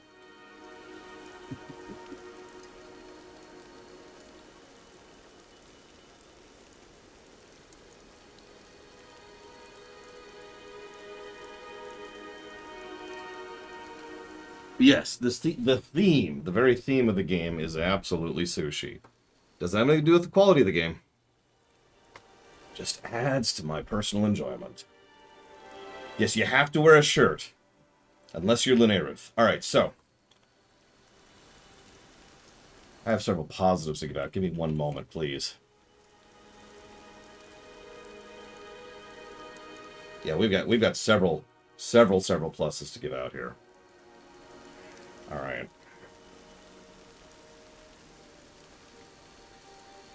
Whatever the hell you want to, Linnea.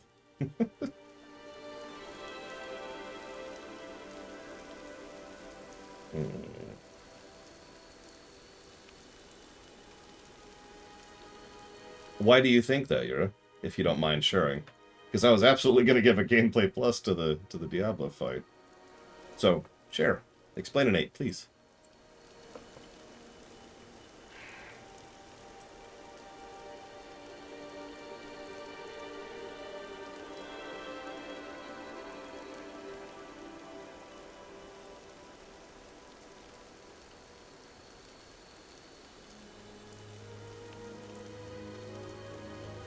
The Flamer Angel.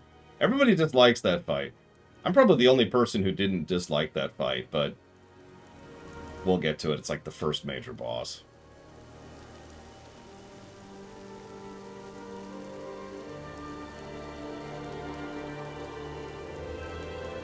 It's way up there still, isn't it? Yeah, that's what I thought.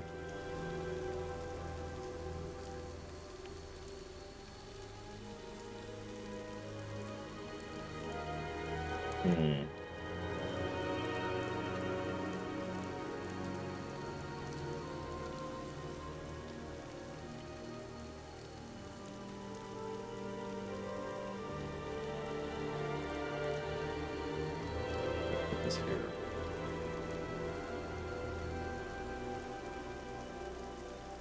Oh, Westmarch is just... Oh.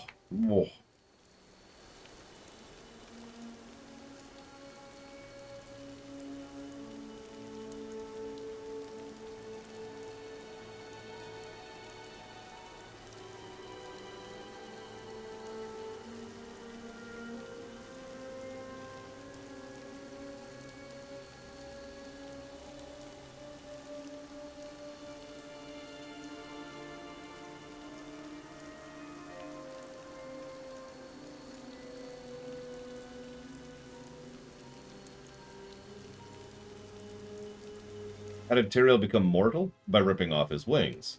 You're asking, aren't mortals direct descendants of Nephilim? But that's slightly inaccurate. Humans are direct descendants of Nephilim. So, I mentioned this several times before. But... hashtag relatable, Linnea. There's other realms other than Sanctuary. In fact, there's actually quite a few. They reference periodically other realms that have either been destroyed, consumed, or completely annihilated as a result of the ongoing conflict of the eternal conflict. So, there's plenty of mortal races that have absolutely nothing to do with humans, the demons, or the angels. In fact, if you're paying attention, there's actually several sapient species on Sanctuary that are not humans, too. But you say... Forgive me, Ghost Rider, we actually talked about all this already. So Tyrael did not stop being an angel. All he did was start being mortal. That's the key distinction. When Tyrael dies, a new Tyrael will still walk out of the spine. But because he ripped off the wings, he's not directly plugged into the program. So he is not affected by things like anything happening to interrupt the program like happened at the end of Act 4, and he is not necessarily limited in the confines of that pattern. He can do other things. He can branch out in other ways. But he is still an angel. He's just a mortal angel. That's a good question, Reggie. I'm not sure. Now, if you put a gun to my head and said, Lore, you're the writer of Diablo now, which is easy because I've already written this setting technically, and said, hey, Lore, what's the answer? If he dies, what comes out? I would say non-mortal. A true angelic creature. It would default to factory reset. Reset to factory default, excuse me. That's my take, though. Okay, so... would he rip off his wings again? That's a good question. He does retain his memories, after all. And in many ways, some of the core essence that created him still exists. But as to whether he'd rip his wings off or not, I have no idea. It would probably depend on what's happening at the point in time at which it's happening, because he might not need to rip off his wings. You know what I mean? Correct, Lunaruth. That's true for any angel and demon, actually. Also correct, Dream Whisperer. It's a pseudo-reincarnation system. And yeah, as Raskor points out, the same information does not mean the same conclusion. It's the same slot, with the same memories, but it is not the same person. And there have been instances and iterations of both demons and angels changing their minds and or personalities as a consequence of reconstitution.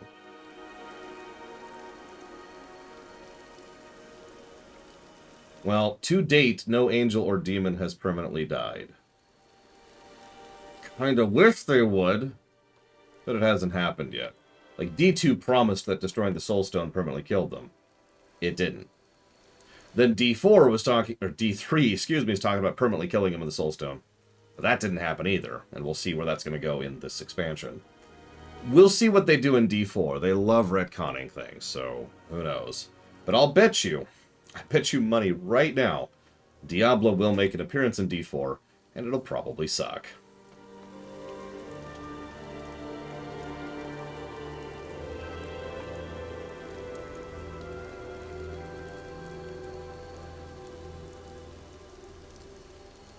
Good way to put that, Eternus. Yeah, it's kind of a Dax situation for those of you familiar with Star Trek Deep Space Nine.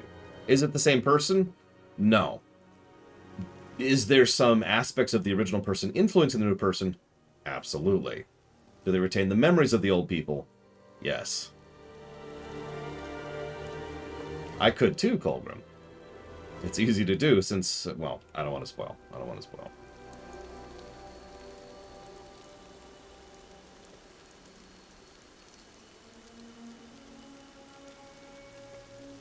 It's probably more like... So, okay. Humans being descendants of Nephilim, and Nephilim being themselves combined of angels and demons, it would make sense to me that an angel, which rips off its wings, literally as well as metaphorically, would become in the form of a human, since effectively what he's doing is defaulting to the form of a Nephilim. That's the default shape.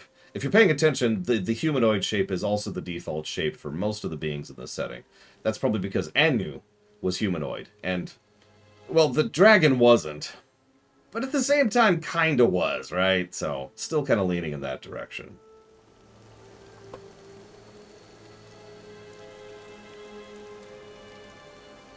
So that's an interesting concept. Can a demon do the same? So, the demons, to our knowledge, do not have the power cord like the angels do. All of the angels, including to an extent Tyrael, all are still plugged into the spine. Tyrael himself talked about it just a few minutes ago. He talked about the song and the light that is constantly being pushed out from the spine everywhere, right? That's the power cord. The demons all come from the corpse of Tathamet, the corpse itself forming the burning hells. But to our knowledge, we've never really delved into what that means. And ironically, it's because we've so rarely actually gone to hell. This may sound strange in a game that's called Diablo and is all about fighting demons, but when we look at the 3 games that we've covered, we don't really spend all that much time in hell. In fact, we've only ever gone to hell, really, once in Act 4 of D2. That's it. And even that was a short jaunt in a rushed act. So we've never actually gone to hell. And by the way, that's my biggest prediction, which is the main reason I'm talking about this right now. I think this is going to happen in D4. We've already been to the high heavens, and we've covered pretty much all of Sanctuary. Hell is the next logical choice for a next major area. And then maybe we'll learn more about exactly how the corpse of Tathamet actually functions, and maybe it too has a form of a power cord with regards to the rest of the demons. But we don't know, because we haven't really discussed hell. We haven't spent a lot of time in hell, and so we don't know the rules, we don't know the world building or the function of it.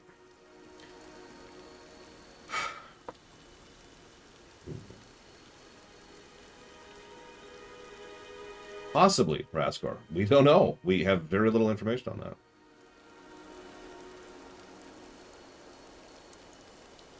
I'm sorry, RB von Falkenstein? I mean, it wouldn't surprise me if they decided to crib off of the 9 Circles of Hell thing. Lord knows a lot of settings do that.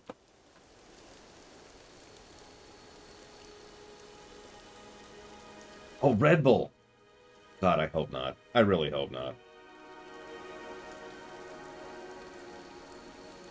Quite possibly, Lunariv. It's ironically a bit debatable, and it probably shouldn't be, because something that happens often is we don't actually go to hell, we go to places that have started merging with hell. That happens all the time. That happened in Diablo 1.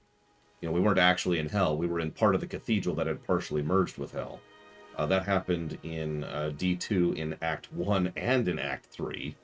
And in Act 5, excuse me. And that also happened in D3 in Act 1 and 2 and 3 and 4. So partial merges of hell happen all the time. I'm not saying you're wrong, Leonard. I'm just pointing out that that's a possibility. We'll see when D4 comes out, really. But even if that is actual hell, what did it tell us about how actual hell even functions or operates, Leonard? When we go to the high heavens, we learned a lot about how the high heavens worked. Did we learn anything in Diablo Immortal about how the burning hells operate?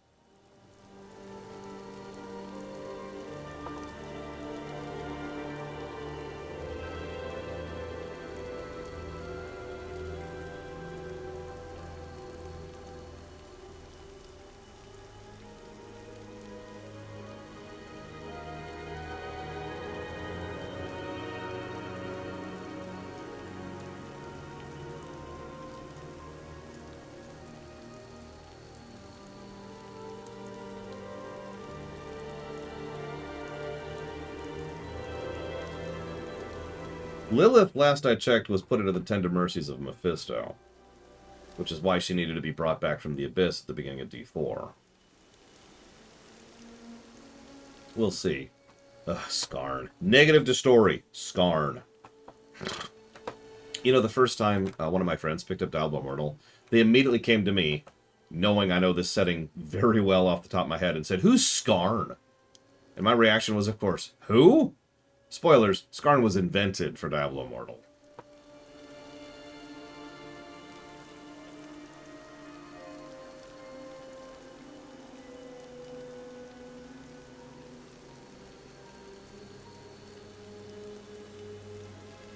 Yeah, who's Skarn? And that's the answer to that.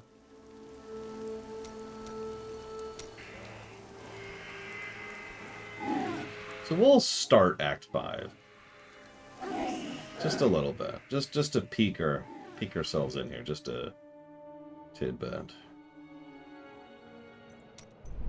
Well, we only got to level 24 in Act 4. Good lord. Monk? Well, I'm afraid we won't be doing Monk. But if you'll be satisfied with not Monk, then I got your back.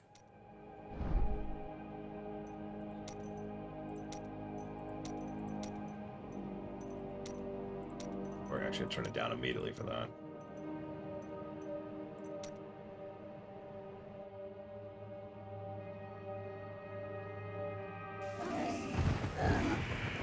Why is the witch doctor so twitchy?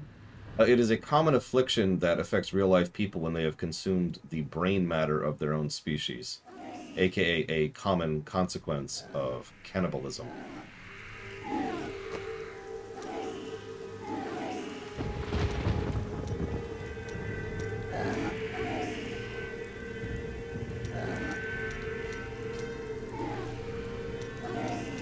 Ignore that battle that's going on up here. We're fine, we're fine. Everything's fine.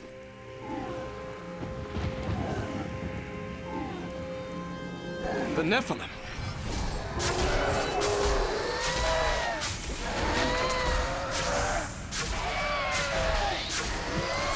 Tyrael sent me to find you. Malthael has taken the Black Soul Stone. You must come with me. People are dying in the city. I have to help them. But you and Tyrael need to form a plan. We must find Malthael. Tell Tyrael we will meet in Westmarch. Go! It will be done. I swear it. That's the guy who escaped from the previous scene I mentioned earlier. So, I want you to at least see that wonderful, gorgeous background. It's hard to see except when the lightning hits. So I'm just going to stand here for a second so you can get a nice, good shot of it the next time the lightning crackles. But that is West... Oh, look at that. Look at that. That is a huge city. And, of course, there is a colossal vortex of the dead being poured out of the city. Yeah. And as with WoW, so something Blizzard likes to do in general is color coding. I know some people don't like color coding. We could do that. Thank you for reminding me. Some people don't like color coding. I actually do. I have no problem with color coding, even if it makes no sense in some cases. In Star Trek, right? You always know that the Klingons are red, and that the Romulans are kind of like the teal green. The Borg are kind of that puke green, right? Ferengi are orange. Dominion are purple. You get it. Color coding. It's a common thing, especially when it comes to factions. But in Blizzard, I know the earrings are just going nuts right now. But in Blizzard games, they like to color code concepts such as death or fell or whatever, right? So death is almost always portrayed in that particular color right there. That particular brand of very light blue, wispy blue, if you will. And I'm totally with it because it's a great aesthetic and it works very well. And again, you can immediately tell death. You'll notice it's a color that hasn't been used up until now because death hasn't really been involved, ironically. Instead, we've seen the angels, we know what their color tinted is, and the demons, ditto. Now, and the whole point of this is, the hell is going on? This is a little bit of like someone throwing a stone into the pond, and everyone's just like, wait, what? The hell was that? And we're going to be feeling these ripples probably up to and including D4. So this is the Witch Doctor. Someone already asked if I enjoy the class. Let me be very clear. I enjoy every class in this game. The class I enjoy least we've already covered. Demon Hunter. But Witch Doctor, some people it takes a while to get used to because Witch Doctor is kind of in any class. You can do pretty much any type of build in terms of playstyle with Witch Doctor. They've also kind of slid neatly into the Necromancer slot, as in the D2 Necromancer slot. Thing is, I know several people who specifically do not enjoy Witch Doctor purely because it's gross. No judgment. I don't like Witch Doctor's gross factor. Like, if you're into spiders and zombies that are falling apart as they're attacking the enemy, and skeletal dogs that are on fire, and all sorts of other crap, then yeah, that's Witch Doctor in a nutshell. We're going to die!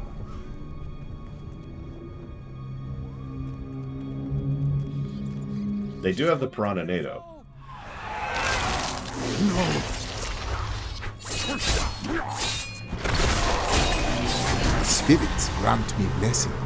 I watched in horror as the guard was struck by the maiden's magic. I heard the sound of his screams until his flesh had dissolved to nothing, and only his armor-clad skeleton remained, his jaw unhinged. Blue mist swirled around his bones, coalescing into new flesh. When at last I cut him down, the phantasmal flesh exploded, leaving only a pile of armor behind. So in case you missed that, that's actually what's happening from a setting perspective. God, I love the brickwork. Look at this bridge. Look at the detail on this bridge. My God. That's what's happening on a setting perspective. So what what Malthael's forces are doing is they are converting the souls of the humans into fuel in order to fuel the revenants that they quickly turn into. But of course, once that fuel is spent, it's gone. It is dispersed back into reality, back into the fabric, and all that's left is a husk. It's actually an extraordinarily efficient method of conversion, and if you're paying attention, yes, it is, in practical terms, the same as a zombie outbreak. You have an undead, it bites, that spreads. One moment, please. Let me make sure I did something. Okay, I did. Good.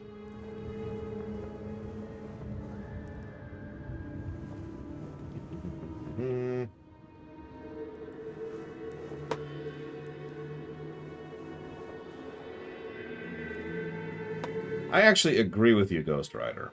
Unfortunately, the problem is, and I have already given this game 3? Yeah, it looks like 3 negatives for this exact point. The problem is they wanted the reveal that it's Tyrael to be a big reveal. So they made him look like a human so that when you see him in Act 1, you're like, who's this dude? And that's dumb. The reveal was dumb. The build-up to the reveal was dumb. The very existence of the reveal is dumb. They should have just had him be freaking Tyrael and, as you say, make him have a few angelic features to distinguish him from the humans. So, sorry, the reason I'm standing here isn't just to admire this incredible brickwork. It's also to talk about the one of the most, I shouldn't say primary, one of the most commonly known builds for the Witch Doctor, and that is, of course, spiders! You like spiders, right? I'm not actually joking. Spider build is a real thing. You notice how little time they spend alive. So, for any of you, this is going to sound like a weird comparison, but for any of you who's played StarCraft 2 co-op mode, if you've played as Stukov, then you know the gameplay concept here. The idea here is you throw wave after wave after wave of things at the enemy that live for a very short period of time, but by sheer virtue of numbers, eventually roll over your enemy. That's kind of spider build in a nutshell. There's other nuances to it, but that's kind of where it's at. And yeah, in Heroes of the Storm, spiders. The gates! They are more effective than you would think. Find a path into the city and help those who still live.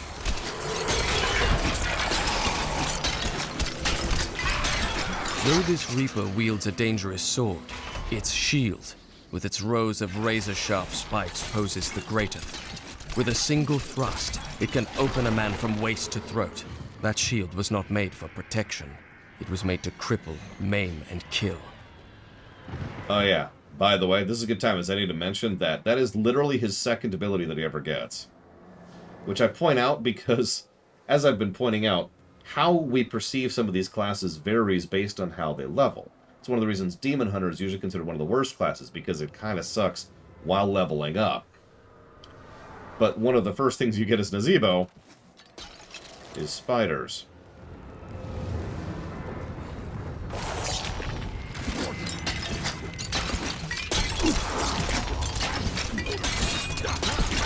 Also, your second ability is a slow.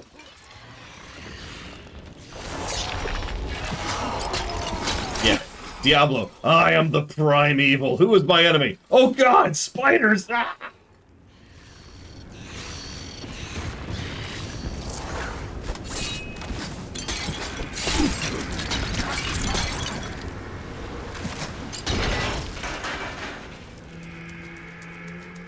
Love the quick lighting changes. I know it's just a lighting filter, but watch that.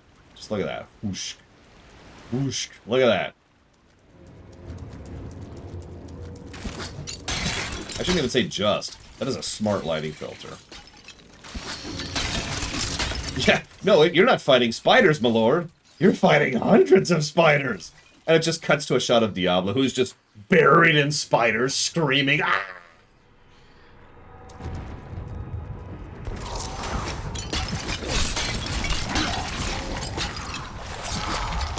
There's also some bats, which are on fire.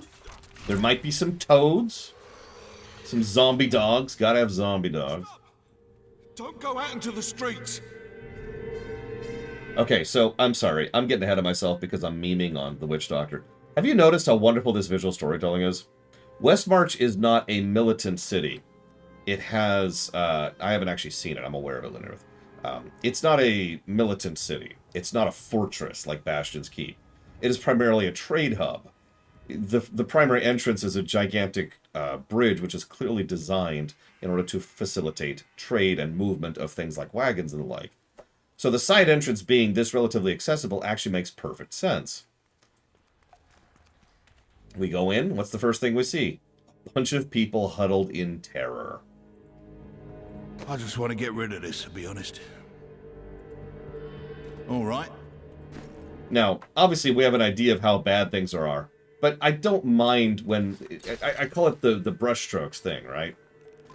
The brushstrokes thing, where they use a bunch of little brushstrokes to tell a tale, you know, 15 little dabs in order to showcase a grassy field kind of a thing. Correct, Loke, and they usually pay handsomely for them. We'll see more about that in a minute. You'll also notice this place is clearly thrown together. It's a warehouse. But it looks like it has been very quickly made habitable for the people who are huddling here. Also, there aren't many people huddling here. It's the end of the world. So many have been killed and the Reapers are everywhere. Surely there must be survivors. General Torian was defending a group of refugees at the old Zakarum Cathedral, but they're likely all dead by now. Wait, you're the witch doctor who saved Bastion's keep. You'll save us too, won't you? That is why I have come. As I've mentioned before, despite how creepy and weird and gross Nazebo looks, I love his voice actor. He sounds kind of exactly how I would picture this kind of a character to sound, really. Oh yeah, notice you have one guard who is rather edgy with a single bow. Brushstrokes. There's going to be a lot of brushstrokes in Reaper. Speaking of which, there's some other guards on the way to the safe spot. Keep moving. I think we lost her. No, no! Those with demon blood must die. I see no demons here. Only innocent people. He does. He sounds very warm. Which makes sense, actually. Honestly, I don't think they're really in a position to be picky with Aerith. Like, oh, thank God, it's the Necromancer! Isn't anyone bothered by the fact that it's a Necromancer? Nope! Oh, hey, there's my dogs. The shadow touched me, and darkness spread across my vision until all I could see was blackness.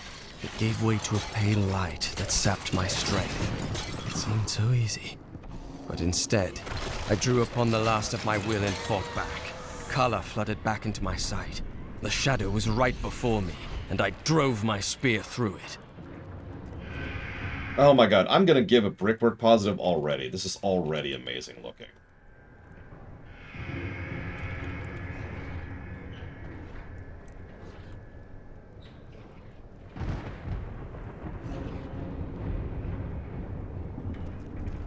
God, I'm sorry. I'm trying not to spend too much time gushing about it. But look at what we're staring at here. Like, obviously, it's... You can see where the pathways are supposed to be. And we've got the wonderful grass, of course, and some trees. We've got foliage growing out of the walls and the pathways, and growing up the buildings and such. Because this used to be a very grassy area. This probably felt like a park, for God's sakes, right? And yet now, because of what's going on, and the rain, and the lighting, and you'll notice almost all the lights give off that dead light. In fact, they literally kind of seep it if you pay attention there. Just, oh. Little details and touches like the rats, which are running rampant right now because how much dead is, how many corpses are suddenly roaming around. The mud, which is caking up on the sides of the bricks, and the little pools and puddles. This used to be some kind of an inn. Over here we've got some kind of shop. There were people hanging out their clothes in the foreground in order to try and, I mean, just look at it. Just look at it. It's actually, I'm running out of words because I'm so tired, but you get the idea. There is a tremendous amount of effort being put into the visual design of this place, even more so than in previous areas prior to now. The Revenant Shield Guards were once the personal guard of King Justinian IV, appointed to the position for bravery and skill at arms. They accompanied the king at all times, resplendent in their ornate armor, wrought by the finest craftsmen in Westmarch. But most spectacular were their shields, which they unerringly employed in the protection of their king. I'll talk more about this in a minute, but you'll notice there's lots and lots of goods piled up in this area, in addition to the dead, which makes sense. We're about to walk into what used to be a town square. And why would there be a town square here? Well, of course, it's because there's a cathedral right here, a Zakarum Cathedral. The Zakarum not only have tremendously strong religious ties to the east, but they also bring along with that tremendous economic ties to the east. This was probably a hub of trade because of the presence of the church, and someone, somewhere, spent a lot of thought and effort into that. And by someone, I probably mean someones. Repel these vile reapers! A test of my skill. The spirits smile upon me.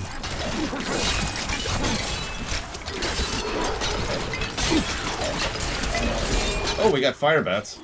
Can't use it yet, though. Soon there will be fire bats. Very soon. Ah, they found you.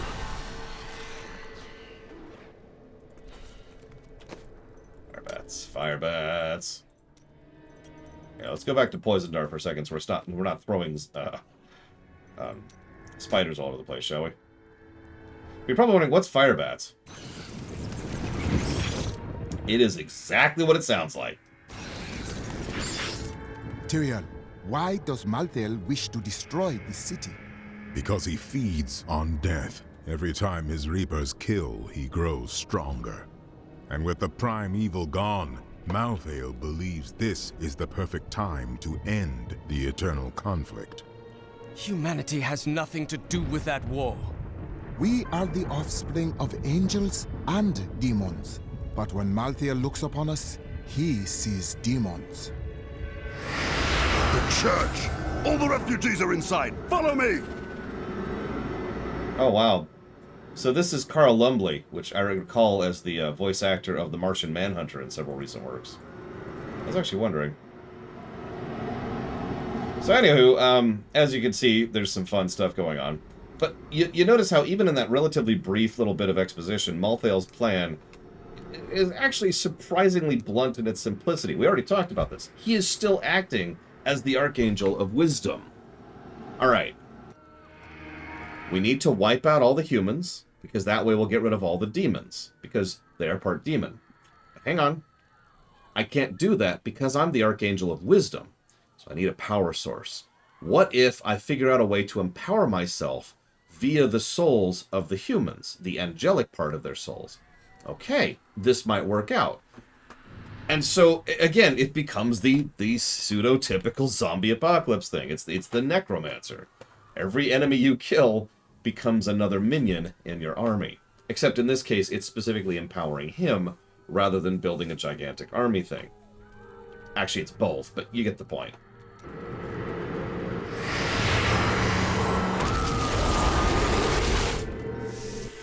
Akarat's bane! This is worse than I feared! Those are corpses, by the way. Those are lots of corpses. Neverland, your soul will be mine. Interestingly enough, I'm not sure, Bragwin. Any other archer would have fled as I charged, but this one stood its ground, staring down the arrow's shaft through lifeless, empty eye sockets. Even as I swung my blade to take off its head, the thing loosed another shot. How can we fight an enemy that has no fear, nor thought for its own self-preservation?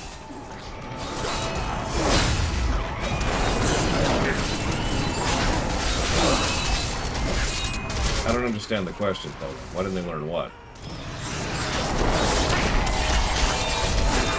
Oh, gotcha. That's a good question. I love Reaper of Souls unabashedly.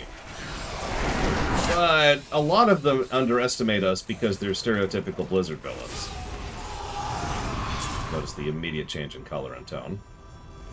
We must do everything in our power to slow the Nephilim down, so that the collection of souls is not interrupted. It is the key to Malthael's victory. Also, notice that this Zakarum church is actually stylized very similarly to the cathedral, back in Tristram. But yeah, I hate to show this off, but I just want you to understand that these are piles of desiccated corpses that have already been drained. There's going to be a lot more of those. There must be an end to this bloodshed. Where is Malthael? I know only that he is not in Westmarch. He could have taken the Black Soul Stone anywhere in creation.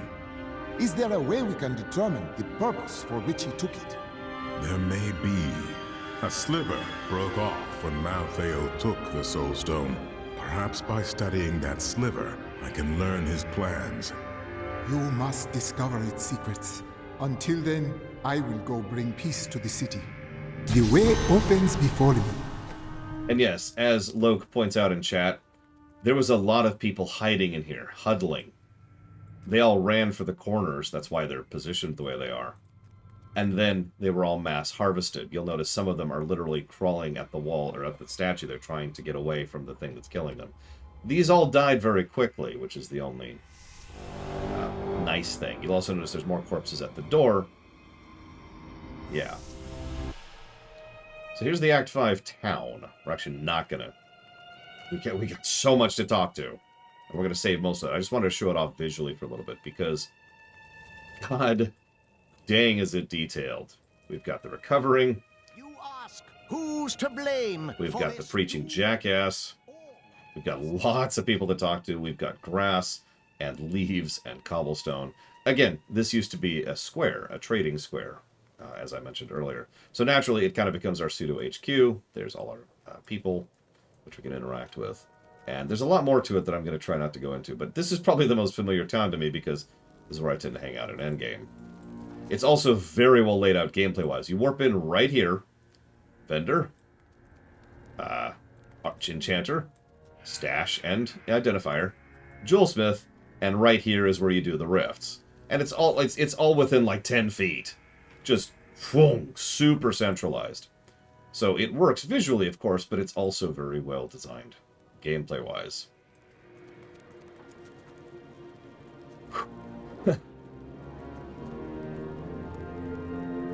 Yeah, the towns...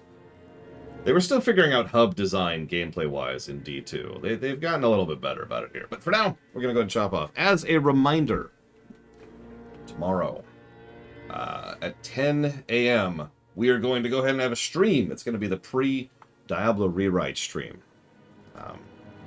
And that's going to be a thing, and that's going to be awesome. I really hope to see all of you there. But for those of you who don't worry, it will, of course, go live on the VODs. That'll be me talking about what the Rewrite Project is, how the Rewrite Project started, how it developed, and where it's going in the future. Just kind of a behind-the-scenes, usual sort of a thing like that. Further addendum, at 11 a.m. Eastern Time tomorrow, will actually be the Diablo Rewrite. So, a little excited. A little excited. I hope people like it. I hope people see it. I really hope people like it. Otherwise, see you tomorrow.